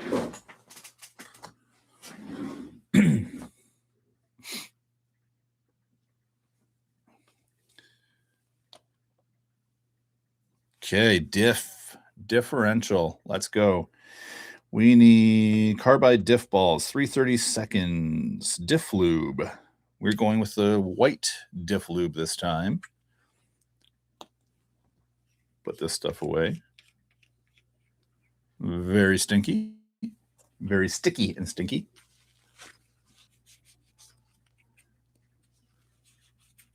Do I water brake in my motors? No, never have. I've done it like if I've driven in sand or if I just feel motor's kind of got grit and maybe needs a clean, I'll do it. But I've never broken them in that way. Jared, I feel vintage RC should run brush system, makes feel more nostalgic. Yes, I agree, 100%. They say that these can handle like 13.5 brushless motors pretty well, and I don't doubt it. Like the Stealth transmission's it's a solid transmission. I don't doubt it can handle it, but for me, it's not about big power. RC, for so long that was the hobby, wasn't it? Like Shannon, you were telling me this the other day, like how fast does it go? Like we were all obsessed with how fast we could get cars to go because that was the limiting factor. Today's speed isn't the limiting factor anymore. You can get an RC car to go, what's the world record right now? 280 miles per hour or something. Like, even a lot of these mini bashers, they're coming out so fast that you can't even drive them. And anyway, I'm getting ahead of myself, but what I'm trying to say is that I don't think you need to have a ton of power in a vintage buggy. For me, it's more about the nostalgic experience, having some period correct, motors in there, ESC, stuff like that. I think it is kind of, I don't know, it adds to the overall end product. It just kind of like feels cool. I don't know. I like the look of it. And at the same time, it kind of checks one box. Like, again, part of Poor Boys at RC is like, I grew up really friggin' poor. Like we, single mom, uneducated, immigrant from Croatia, let's just say money was not readily available. We grew up with like a loaf of bread and a stick of butter in the fridge for a lot of years. And that's how I lived. And so, having all these cars, it was like a dream to have them. You were never ever going to actually have them. You watched other people get them, but we could never afford them. So I think now as an adult and, having some adult play money, like this is what I do. I don't go on fancy vacations. Sorry guys, I'm putting the balls in the ball diff and talking. Like my wife and I don't live a fancy life. This is what I do. And so I can kind of justify the cost of this hobby that way. And so it's kind of cool to be able to build the cars that I would have built as a kid today as an adult. I guess the member berries and nostalgia is just really strong with me, as it is with a lot of people.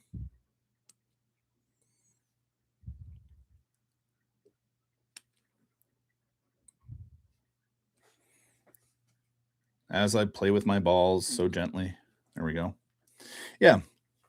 Short answer long for you guys there, but some nicer Tamiya brushes in my cars, better ESC. Yes. Living by that Jeremy Clarkson motto, speed and power. Yeah. Big brushless set of my Yokomo 2.0 Hobby Wing XC around 17, quick enough.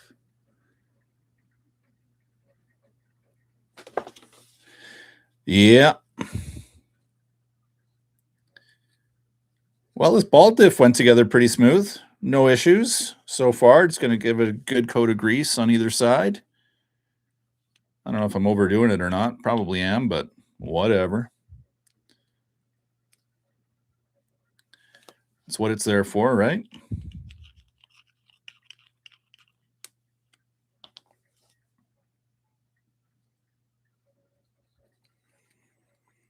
Any Megadeth fans in the house here? If you are a Megadeth fan, you probably know their latest and final album has been released. It is out, self-titled Megadeth. They're doing their final tour now, so if you get a chance to see them, go see them because this is it.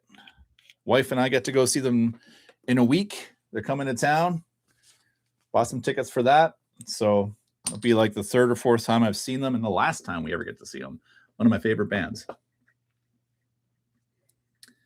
Yes, yes. Megadeth.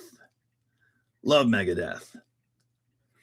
My first RC was in late 80s. It was most I never spent a kid over 170 on the Frog. Very challenging to assemble. Yeah.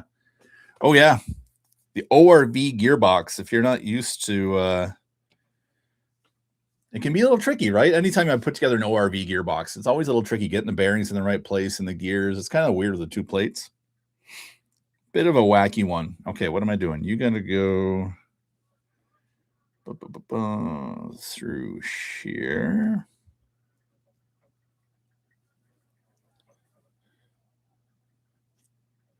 Got it. Couple ball bearings.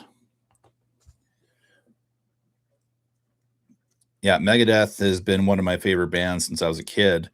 In fact, like so many RC memories, like music kind of like links you to different memories.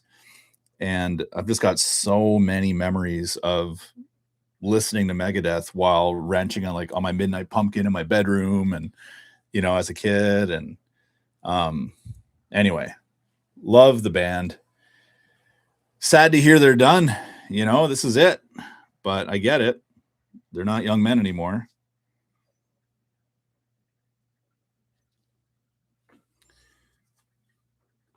Dave Mustaine beat cancer. Crazy. All right, you. Flip the page.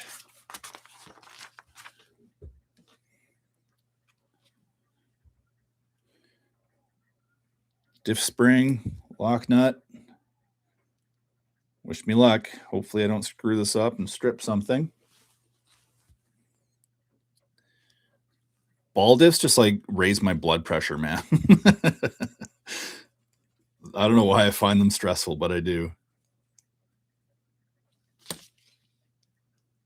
Oh, what have I done? Oh, are we working? Oh, I don't think I screwed it up, guys. Let's see here. Oh my gosh, it's working. Didn't screw it up. Oh, beautiful. How about that, son? Diff bolt cover. How tight do I want it? As you tighten the diff bolt, you'll notice a T-nut ear is moving closer to the bottom of the outdrive slot. I did notice that. This compresses the spring behind the T-nut, yada, yada, yada. Pay close attention to the feeling when the spring is completely compressed. Do not over tighten the bolts. When you feel the spring completely compressed, loosen the diff bolt 1/8 of a turn. Your diff should now operate smoothly, but with resistance in both directions. After you've driven the car once, recheck it. So I'm going to tighten that up just a little bit more. There we go. 1/8 of a turn out. Tight, but that's what they say to do. So, yeah. Put in this little cover. And we are cooking. Yeah, buddy. Groovetown. Megadeth Euthanasia was my favorite album. Oh my God, such a good album. Man. Elysian Fields. Love that song.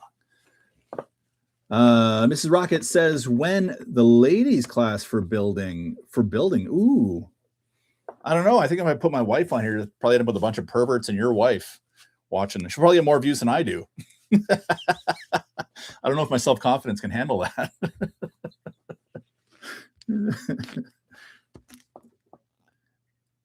I feel like a ladies only sign up. And it's going to be just a bunch of dudes. Whenever I find people aren't listening to what I'm saying or paying attention, I find myself saying, hello, me, nice talking to myself. Nice. I love that video. It's such a good video. It was Tech 9 featuring Chris King and some others. Right on. Tighten fully loosenates. Yeah, Days of Nick, you've done it before, hey? They loosen up easy, so might want to snug it up a bit more.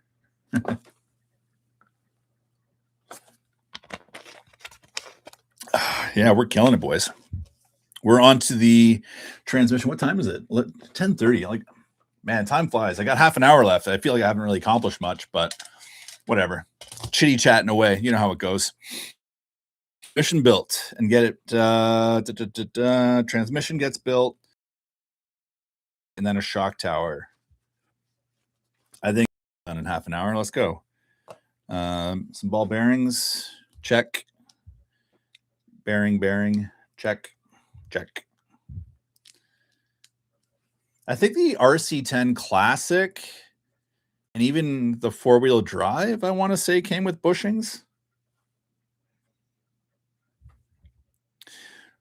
Did I just put those bearings in the right one or not? Or are they going both? They're going both. Whew.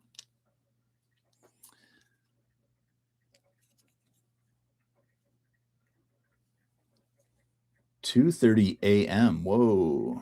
Poor Chicks RC. What are you guys all laughing about over there? Did I miss a joke? 2:30 a.m. Dude, where are you? Australia?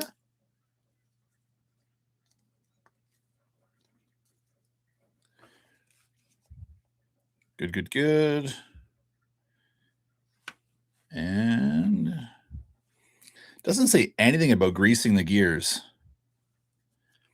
And I know this seems to come up as like a controversial thing to grease gears or to not grease gears. I like greasing gears. I think you should grease gears, and I'm going to grease my gears with my Utter Butter. 2:30 a.m. Singapore. Oh, wow. My tooth hurry. Norway, 7:30 p.m. You can always come up with a fake ladies in the group chat. Yeah, that's right. It's one of the neat things about doing this for a living is, just kind of meeting all you guys from all around the world. It's cool. Super cool. Virtually meeting, of course, but still, it's super cool.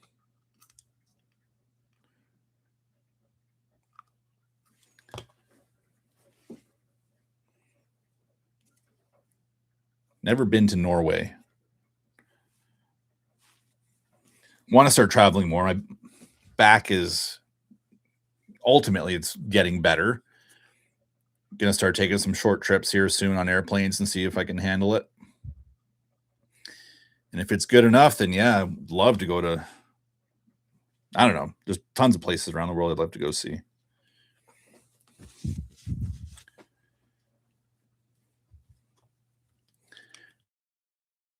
If getting her all greasy.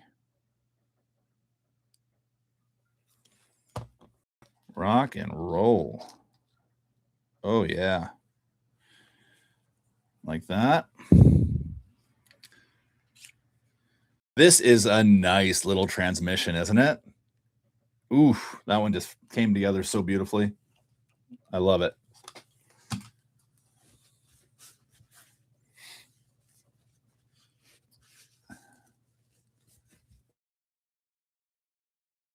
It's so expensive. I don't know. Because people are willing to pay for it. That's why. Larlo needs a truck. I can see them coming out with something soon. Always grease gears. Yeah, exactly, right? See some hearts flying. Thanks for the love. Come to Beat the Creek in Kentucky. That looks like fun. Delivery guy has brought me Kyosho Phantom. Nice, Tony. Netherlands represent. Very nice, Tony. Yeah, Beat the Creek looks cool. What's the other one? Axial Fest. We did that a few years ago. That was a ton of fun. Wanted to do that again, but then they canceled it last year. Proline. What's the other one? Proline by the Fire. That looks like fun. I'm on the West Coast. Like I'm like far, far west. I'm on Vancouver Island. So getting out to the east is like, it's a lot. It's a lot for me. Island is like, it's just, yeah, flights are never fun. Yeah, it's always a nightmare getting off the island. Most Canadians don't even know. Hilarious. All right, boys, we're killing it. just flying through this build. You go like that. You go like that. Bang, bang, boom. And then onto the motor mount, right? Yep. Oh, yeah. I've done this a few times. Memory's working. You go like that. You go like that. I talk to myself. People on internet laugh. Ha, ha, ha. Ha, ha, ha.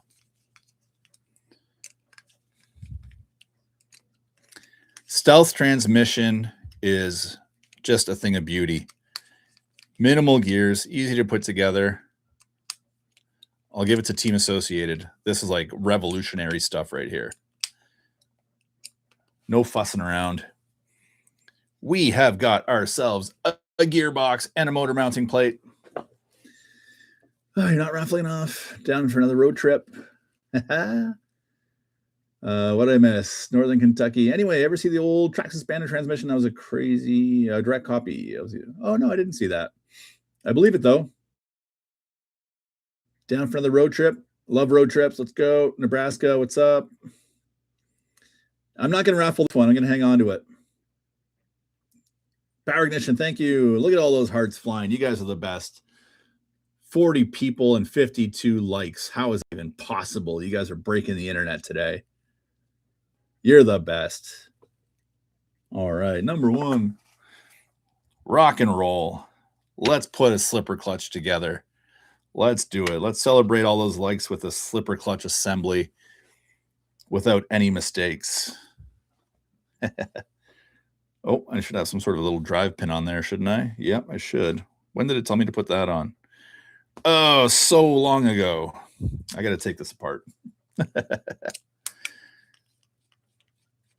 You know, I haven't made that many mistakes yet today.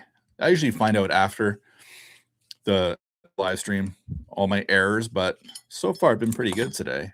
I missed this little pin install. It's not too big of a deal.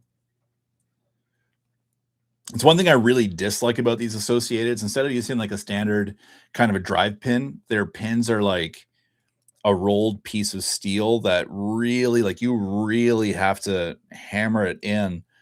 It's good because they don't fall out, but getting them in is a bloody knuckle guaranteed event. I think it's the best way to articulate that. Guaranteed to smash your knuckles up and bleed at least a little bit. Like, I don't know what the trick is to these other than just like jamming it in there. Feel free to make your jokes. There's still time, Phil. Thanks, buddy. You can always dream, right? Yeah, like this is just ridiculous. How am I supposed to get this in there? I think it was Adam from Adam's Playground. I think I watched him just like really struggle with his too, and he gets all mad. It was hilarious. Let's see if I can squish one side down a little bit. And if you have to take the pin out for servicing, like, man, it's like cruel punishment. Come on. Oh, that might work. But these are race buggies. These aren't Tamiyas. You want cruel punishment with a race buggy, right? Oh, there we go. We got it. I think I may have found the technique there, gang. So that pin, again, it's like a rolled pin, like a rolled piece of steel.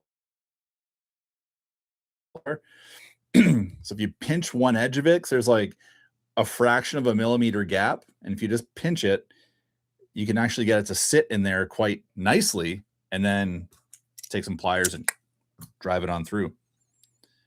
Stay tuned for more tips and tricks. Board Boys RC, like, share, subscribe. Tell your friends, tell your family. All right, back to this. Where were we? That was like that. That goes like that. Gotcha.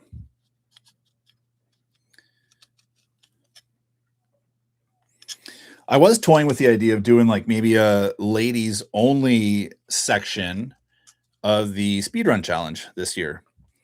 But if I do that, I think last year we had 6 women racing, girls and women. You know, there were some younger girls and, some grown ass women. So I thought about doing like a ladies class, which would be fun. And with so few ladies participating, it would have to be one chosen class, whether it's like brushed, brushless, or open, because it wouldn't make sense to split them up amongst the 3 different classes. So Russ, maybe let the wife know that it's an option, because I think she ran brushless last year, right? I think most of the others ran brushed. I don't know. I have to go back and look at my notes. I've been Victoria Island. Beautiful place you have. Yeah, thanks, Greg. Yeah, it's pretty nice. I'm blessed to live here. I grew up in Southern Ontario, man. And when I came out here, I was like, this is where I'm living. I'm spending my life here. Building work on our seats where Phil's live stream was. Things weird. That's the best part, right? You're wrenching on your own car, watching another dude wrench on his car, and meanwhile the wives are like, what's going on here? What are you working on? Missed the start. Kids do not agree with bedtime. Kids. This is a 89 Masami. Masami, where are we? This is what we're building here today. RC10 Masami Hirosaka Special. Very toy, like a toy guy. All 3, including, yeah, that's right. I think we had 6 last year. Rick, he's been out drinking beer. The Royal Wonton Basset. Atta boy. RC Basher boy, what's up, buddy? How goes it? Almost 50. I think a ladies class would be great. Remember how many women of ages were at Asheville Fest? Yeah. Yeah, there are quite a few, right? Do one women's class like women's football. They don't need to spend their life on RC. Yeah, we let them in, then before you know it, they're going to take over RC. Maybe that'd be a good way to actually justify your guys' spending on RC, right? If we kind of like let the ladies in a little bit, give them their own class, get them into racing a little bit, then it's easier to justify when you got to dump a couple $100 on some upgrades or whatever the heck it is you want to put in your car. Okay, I need you. Where's that clutch disc? There you are. Clutch disc. Got it. You. Got it. Get it. Got it. Good. Okay.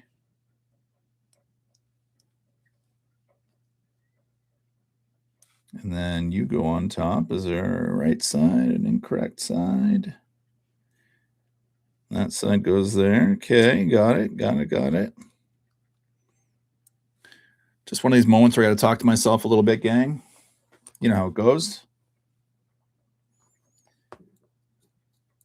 We are definitely not using standard hardware here, or metric hardware, metric drivers and hardware, I should say. And where's that one that I need? I don't have it. Sometimes you can get lucky and like a 2 mil fits really well in some of these. Yeah, this 1.5 kind of fits this one. Beautiful. Jeeps, what's going on? Is this going to be a giveaway? No, I'm keeping this one for myself, buddy. I'm still trying to find out which car to raffle off this month. Is this where we get political? Oh, no politics, no politics. Hiss, boo, politics. Yay, RC.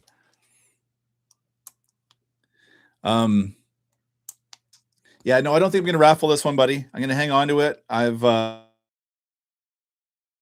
cards that as a kid I just kind of really loved, and I think I want to hang on to it. But that said, for this month, I still haven't picked a raffle car. I was thinking of this one. Let me know what you guys think. I don't know yet. I'm not 100%, but I've been kind of showing this one off in the members only videos. And I picked this up recently. This is a vintage, not a Riri. This is an authentic vintage Kyosho Turbo Optima.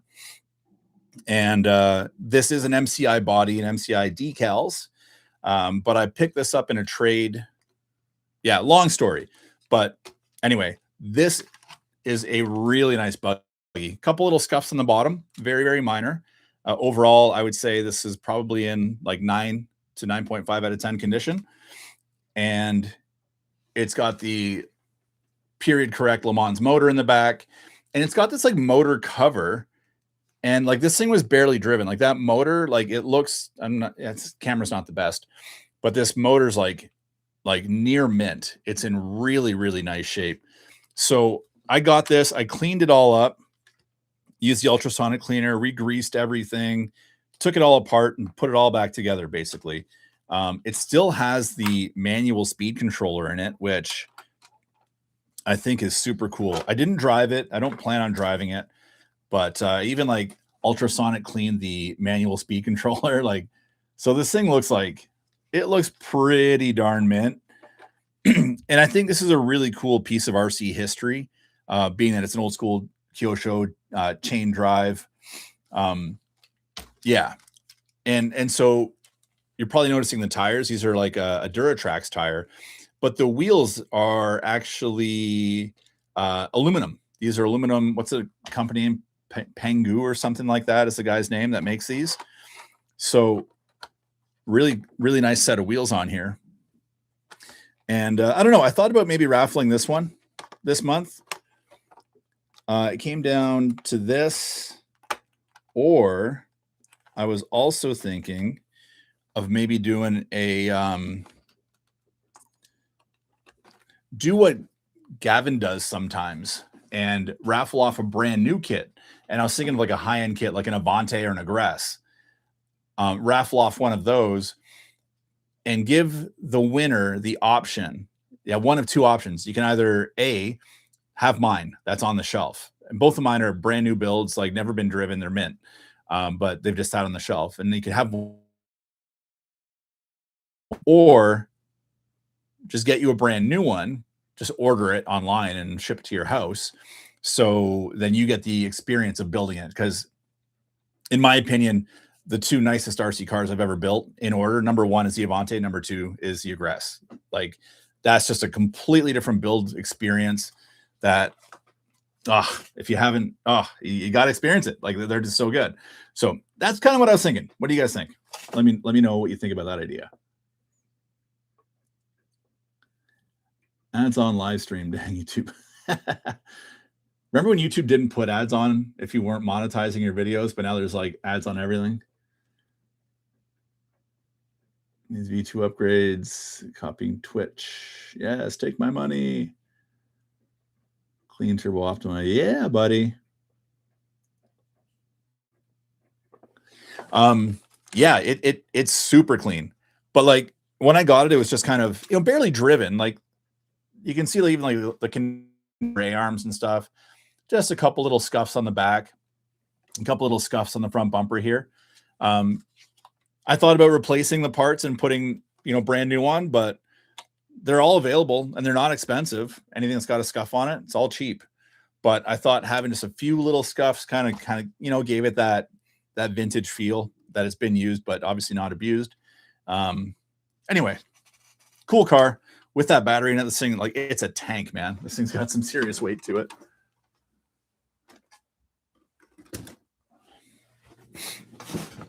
Anyway, that's kind of what I'm thinking. We'll see. I'll figure it out one of these days.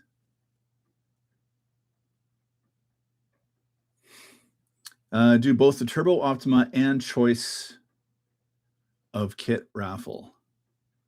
Rinse those raffles, buddy. It's tough to say, like, but after you ship, like, a brand new, to buy like a brand new Aggress, ship it the whole nine, like it's a lot. Those raffles, on a good one I can make a buck, but it's tight.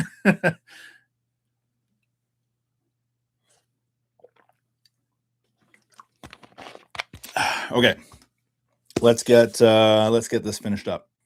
I need to put you, and you. What are we doing? Bushing 316 by 5/16. I'm going to say that is this guy. No, maybe. Maybe it's this guy. I can't tell. Is that you? Yeah, that's you. You go in there. Torque bearing washers. I'm going to say that's a torque bearing washer. Looks like a torque bearing washer to me. You,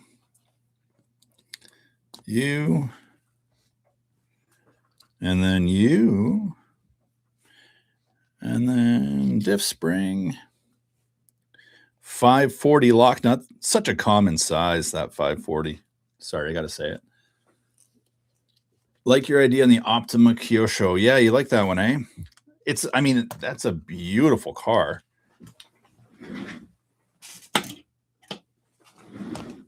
I feel like I didn't drive it and I don't plan on driving it. I feel like, it's so similar to other Kyoshos that I've driven. I just didn't want to put another scratch on it. But like those old school, like anything chain driven or, belt driven 4-wheel drives from back in the day, like they're just so cool. They're so funky and they're just so fun to drive. Yeah. What's the other one? The Javelin. I drove that one last summer, and man, like it's just so nice. The way that they drive, it's just such a different world. And like surprisingly good, like surprisingly nimble, surprisingly good handling. Like I kind of expected them because they're so big and heavy.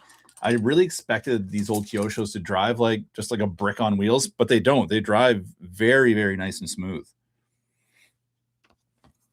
Okay, we've got a slipper clutch mounted up. We're killing it. I love America. Mine will be a Primal Digger. Oh, good pick. Any New Year raffle could just buy in the country of the winner or give them the funds to buy themselves. Shipping is crazy these days. Yes, it is crazy. And yeah, now if most of my viewers are in the United States, then the UK. So 9 times out of 10, my raffle winnings go out to the US or the UK. If I ship to the US now, we have to fill out a separate, there's an app called Zonos. And basically they use AI to determine the value of the item and have to pay duties and taxes on the item, which is absolutely nuts. Like there's a Traxxas TRX 4 Mini that I shipped to the States. Guy won that. And it was like $200 that I had to pay. I had to pay $100. It assessed the value of the product at $400, which was low. And you upload photos, and then like it looks at the photos, and this little AI real-time thing comes up, and it's like, that's this, blah, blah, blah. And sometimes it gets it right, sometimes it gets it wrong. It said it was worth $400, therefore I had to pay $100. So like shipping was like 120 plus another 100. Like it's crazy how it adds up. And it wasn't like that a long time, a couple years ago. So whatever. Again, we don't talk politics here. And that's the state of the world. And that's the deal. So yes, it is nicer to be able to buy a kit right from somebody's home country and just, ship it right to their house.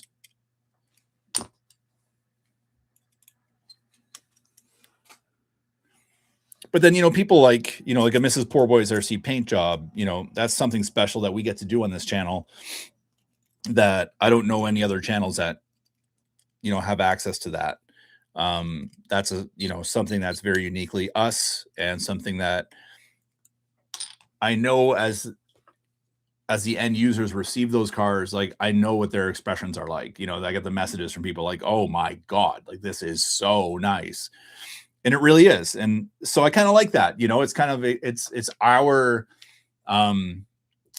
signature, my wife and I, it's like our signature on what we're doing with the community.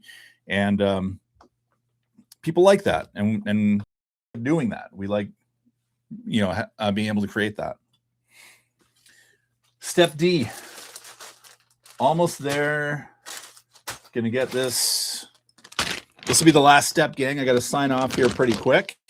I'm gonna get this. We're gonna mount a rear shock tower to this gearbox. Get it mounted up to the chassis, or chassis for my friends in the United Kingdom, and that'll be a day.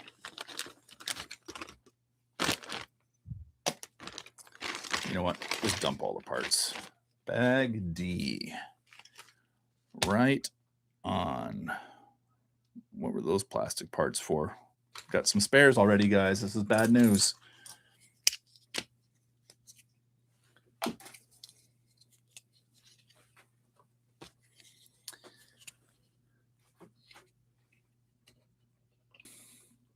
Built a Tamiya Bruiser. No, I've got the knockoff, the what it is, ever it is, HP 407 clone, but I don't think I had to build it. I think it came ready to run. But I have built that same gearbox in my Toyota High Lift, so I have some experience with it. Awesome trucks. Is that instruction sheet as clear and concise as Tamiya? Heck no, not even close. Later, peeps. See you, Russ. Thanks for hanging out, buddy. Have a wonderful day. Tell the missus I said hi. No, this is not anything like a Tamiya build. The instructions aren't terrible this time around, but you know, definitely not the same caliber. Not the end of the world. I mean, I wouldn't suggest anyone to stay away from it or anything. Like it's not like that challenging. Yeah, I mean, things have been pretty straightforward, I think.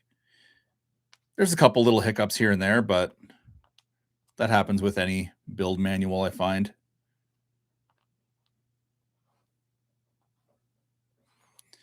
Just organizing my nuts here, gang. Apologies. You know how it is. You go there.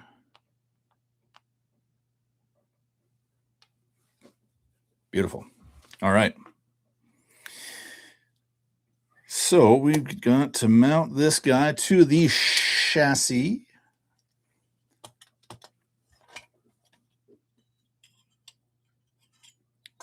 That goes on there. 1, 2, 3, 4. And then what are those? 440. Is that this guy? 3/8. I don't know what 3/8 of an inch is because I live in Canada, so I'm just going to use this screw.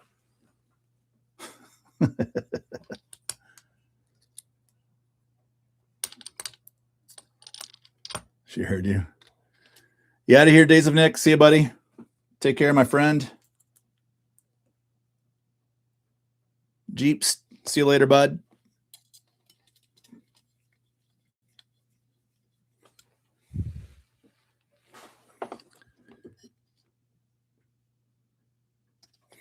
Due to the manuals. Yeah.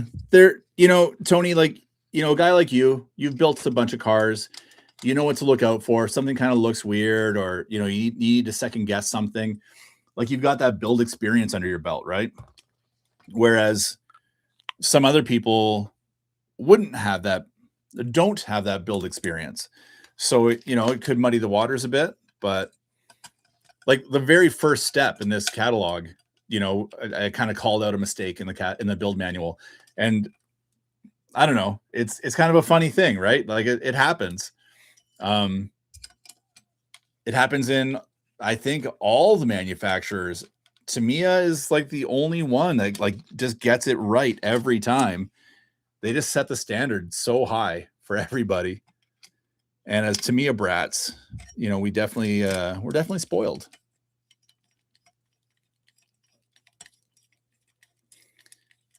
The video that I did of the 40th anniversary, I'm sorry, the 4-wheel drive RC10, I kind of talked a bit of smack about the build And a lot of people had a lot of issues with that build. I wasn't alone. It wasn't me.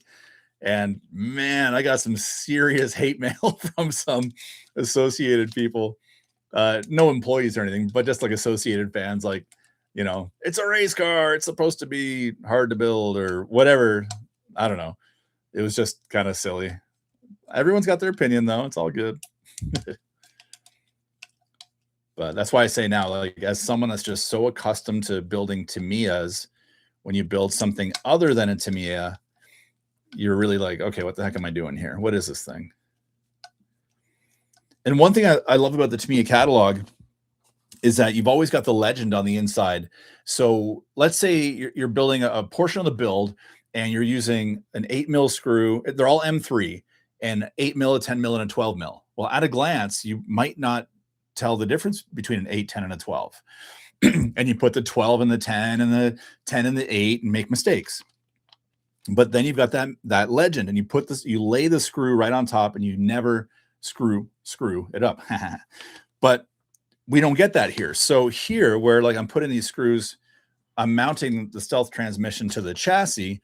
It says to use the 440 3/8 size screw. Like, I don't know what's 3/8 of an inch. I don't know. I grew up in Canada. We don't use the imperial system. We use metric. So 3/8 of an inch, I can guess that's a little smaller than half an inch. So you're kind of left guessing a little bit.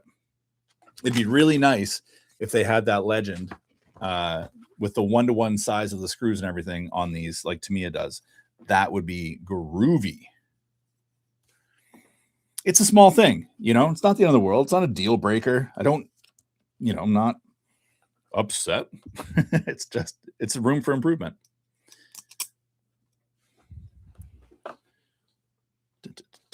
Where is the rest of where are those big washers? Am I missing washers? No, they're right there.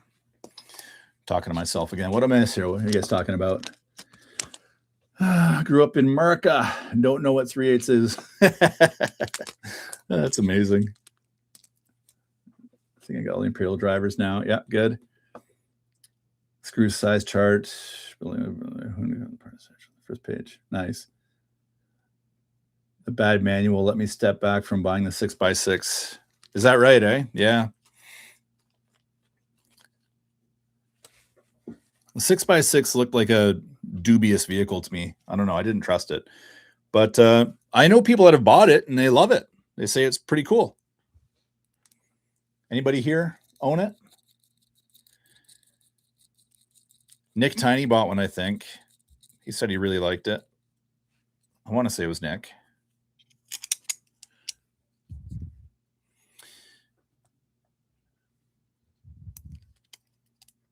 That last thing that they came out with, that monstrosity with the that trail truck, crawler, not a crawler, not a Hilux body, maybe a Hilux body. That was like a recycled Thundercat, not Thundercat, Thunder Tiger RC car. That was kind of dubious. What's Sean saying? I would love to see Tamiya have two separate entities, one that strictly focuses on classic vintage and other that strictly works on modern cutting edge designs. Oh, interesting. Interesting.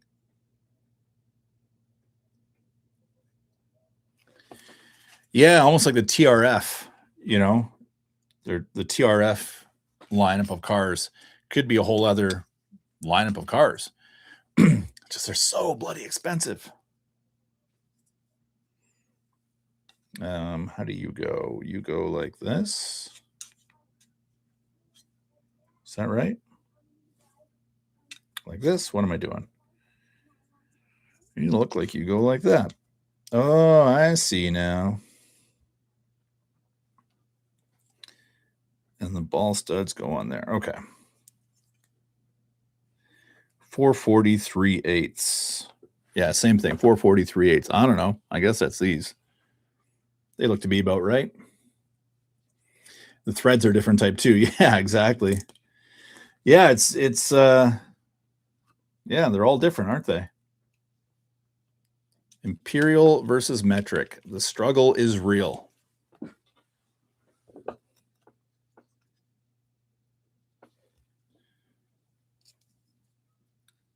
Can't find stock on that semi truck anywhere. I would think there's still availability somewhere. I think they do have availability in Canada still, but you might not want to order from Canada. It's up to you. I'm thinking more to compete head to head with Arma Traxxas. Oh, I gotcha. Yeah, it makes you wonder if Tamiya would ever kind of go that route. I learned a lot making that 80th celebration video for Tamiya. I spent a lot of time researching and kind of just going down rabbit holes, watching a lot of videos about the company. And, you know, Matt from Scale Builders Guild, a couple of years ago, he said the Tamiya way. And I'll never forget him saying, I think it was when the CCO2 came out, and just kind of talking about how Tamiya does things their way, and that's that. And I love how he coined that phrase, the Tamiya way. And I think it's so accurate because they really do their own thing, you know? So yeah, it would be cool to see some ready to runs that could compete with Armas and Traxxases and stuff, but it's almost like they have just no interest in doing it. Like they just want to do things how they do things. I don't know. Give us a quirk hopper, you know? It's so wacky, but whatever, man. I dig it. Like I love them. I love the company. I love what they do. So bulkhead UUU 6271 ball studs 0.20. Yeah, like I got two different lengths of ball studs, and I don't know which one to use. I don't know what 0.20 means. What's 0.20? I don't know. I don't think anyone knows. We weren't meant to know. 0.30. Okay, so 0.30 would be longer, I guess. 0.20 would be shorter. That's what I'm going to go with. I'm sticking to it, gang. Where do you go? In the middle? Sounds about right. Oh, you bugger. You bugger. And what size is this? 5.5, 5. Oh, there we go. Hobbytown USA can't get rid of the 6x6s. They are too expensive. Yes. Paul, back at neighbors yelling for help. Sucked up a blue tarp in the snowblower. Oh, that's exciting. It's a fun way to spend the day.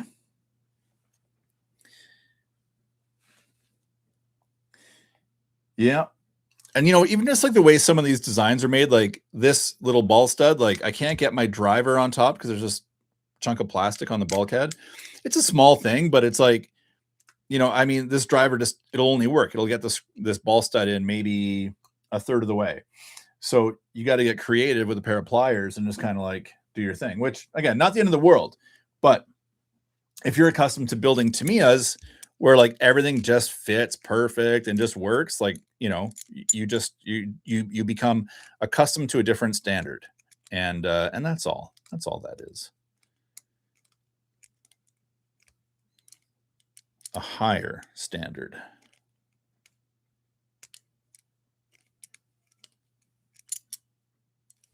Groovy. Snowblower full of a blue tarp. Give her heck, bud. Why not? To me, it's not a skate park. I've done it, but taking it super easy.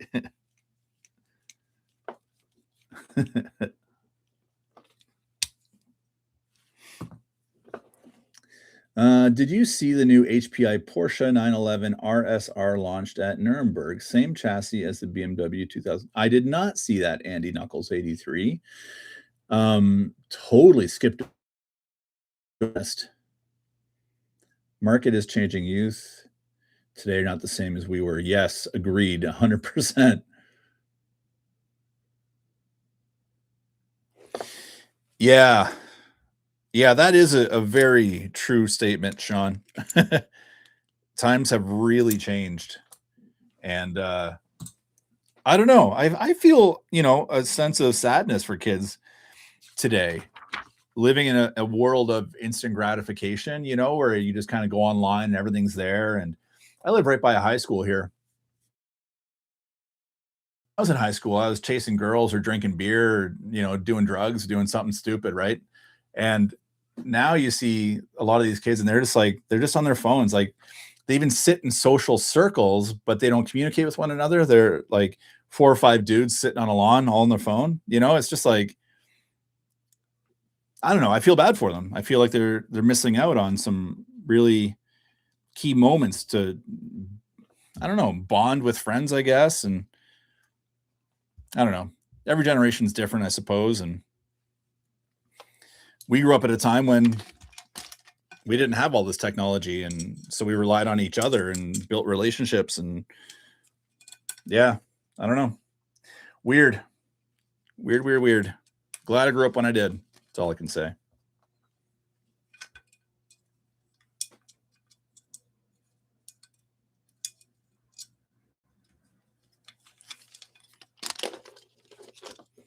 It makes you wonder, right? Like, because we are getting on in age, and what's going to happen to a company like Tamiya when we're all gone and people want instant gratification? They want RTRs that they don't know how to fix. They just, take to their local hobby store to be repaired.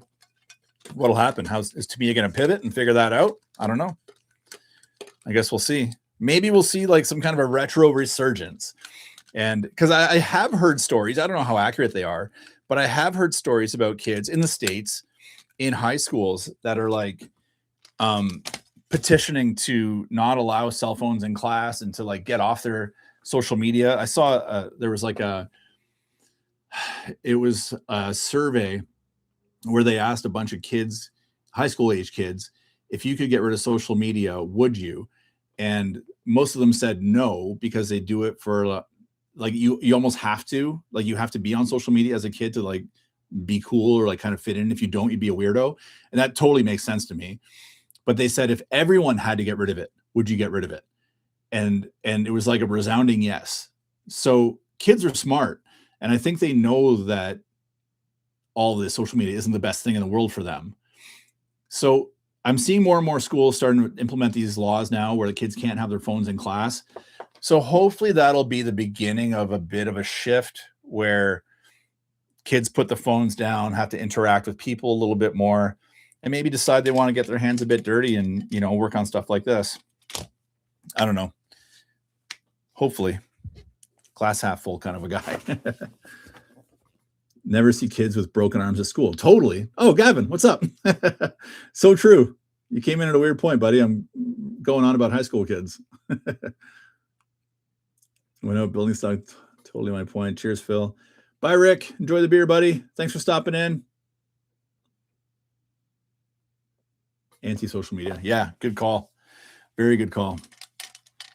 Anyway, gang, I got to wrap this up. I am a little bit over time. I like to take 10 minutes at the end, though, and take a few minutes and shoot the breeze and answer any questions you guys might have. So if you have any, now's the time to throw them up in the chat.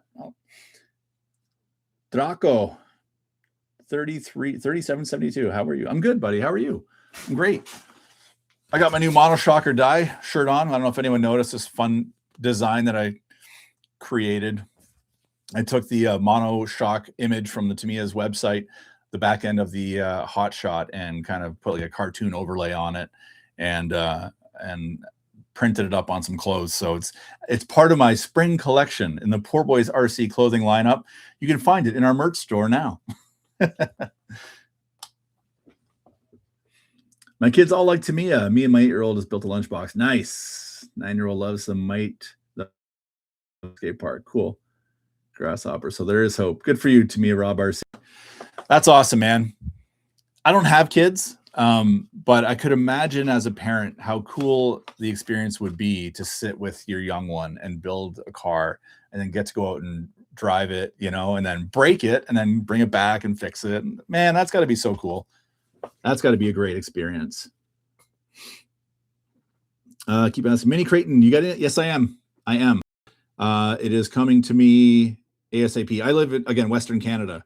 So I think inventory is like hitting Canada now, but the big distributors in the East. So we tend to get stuff pretty late. Sometimes Arma stuff hits the West quicker, but this one doesn't seem like it's coming in too fast. So, but yes, it is coming to the channel. Sean, thanks for being here, buddy. Yeah, it was awesome. Thanks for hanging out with us. I do appreciate you, man. Have a wonderful weekend. I will build a Hornet with my 4-year-old daughter this year. Joan Watanabe, nice. Get her to cut out all those little cow circles, the cow spots. Here you go, kid. You can work on that. Gonna break this associated in. Yeah, I'm gonna give it a run. I'll give it one run. It'll be gentle, but I really want experience driving this car once it's all painted up and just that Masami sticker set on there, and it's gonna look so good. Yeah, I entered Gavin's raffle. I don't know if Gav is still on, but I entered Gavin's raffle to win the 91 Masami, thinking maybe I'd get lucky and I could have two, but I didn't win. So all good. Someone else won it. TRF, by far the best. Yes. Yeah, TRF stuff is gorgeous. BCRC 60 and starting a build. Good for you, man. Thanks for hanging out with us today, buddy. It means listening to me. No pre-orders. Yep. I heard there's going to be some limitations with inventory, potentially. They ran out of stock in the UK like day one. Power Ignition 6S. Thanks for hanging out, man. The Mazda 787. Oof. I'm still not done that one. You know that? Actually, the body is now with Greg from Guru's World. He was on here a bit earlier. He's painting it for me. Have you done some work on the cars you showed on the 12 Days of Christmas? Oh, man, what did I can't even remember what I drove then. I had a bunch of crawlers. Those weren't even mine, though. They belong to a friend of mine that lives out here. He just lets me unbox them. Did Annie tell you when the 962? No, she did not, but I haven't asked her either. I think they have a release plan. They just released that military truck this week. I think it was this week.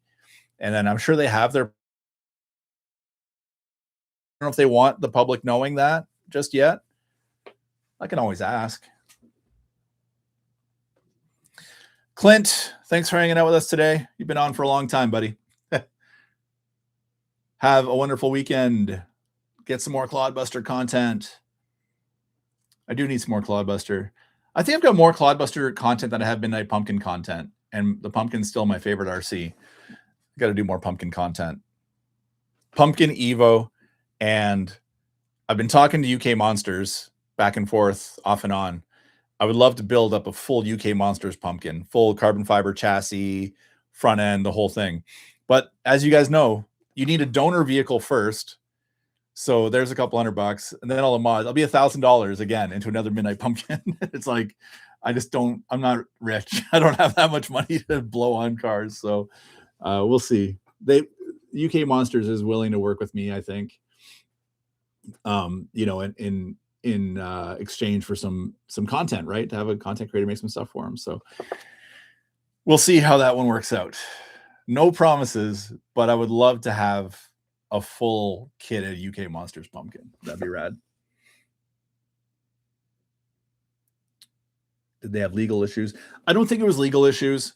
I think it was just, I think when they put out that first photo where the 962 had the Rothman's livery, and everyone, including myself, got really excited thinking that's what we're going to get. And the people at Relarlo, knowing that that's not what they're going to put on market, that's why they pulled the plug. This is my opinion. I think that's why they pulled the plug on it, because they didn't want to mislead people. That's what I think. I don't think they got in trouble, but I think they just didn't want the public to think that they're getting a licensed Rothman's vehicle. That's my 2 cents.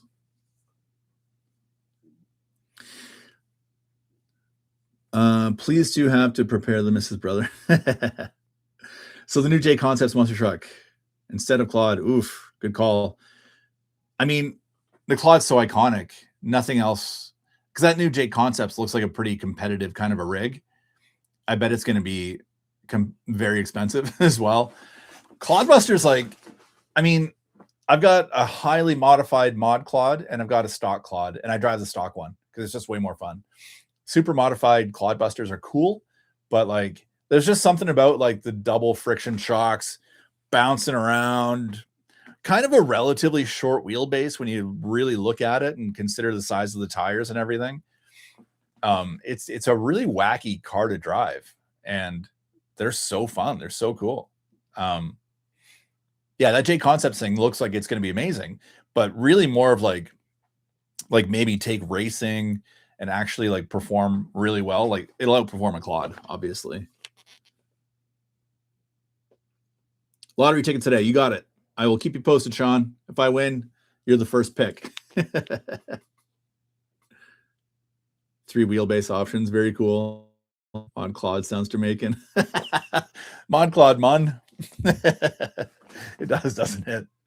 That's a cool ride, but it's just too much. Yes. I was saying that earlier, Tony, that it's on leaf springs. Like, I don't like that. I've never seen like leaf springs perform well in RC. Not a huge fan. But can you remove the leaf springs and just put coilovers on? Probably. I don't know. We need to know more about this. This weekend, we'll learn more.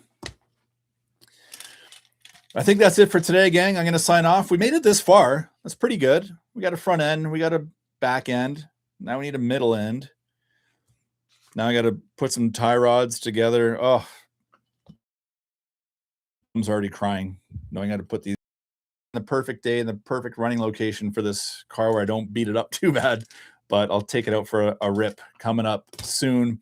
And I'll do like a follow-up video on it where I'll show you guys everything that I end up putting in here. I don't know what I'm going to do electronics-wise yet, but so far, so good. If you're looking at getting one, I wouldn't hesitate. Just make sure you have Imperial drivers and what else? Double check every step because the manual is not always as it seems. Almost there, losing connection. Well, perfect. It's time to sign off anyway. Snarfus, take care, my friend. Thanks for hanging out. To me, Rob. See you, buddy. Hi, Phil, and I guess bye. Rexy. Hello, goodbye. Yeah, just signing off now, buddy. Thanks for everyone for hanging out today. Totally appreciate it. Have a wonderful weekend. And yeah, stay tuned. We've got lots more videos coming your way. So until next time, everybody, be excellent to each other.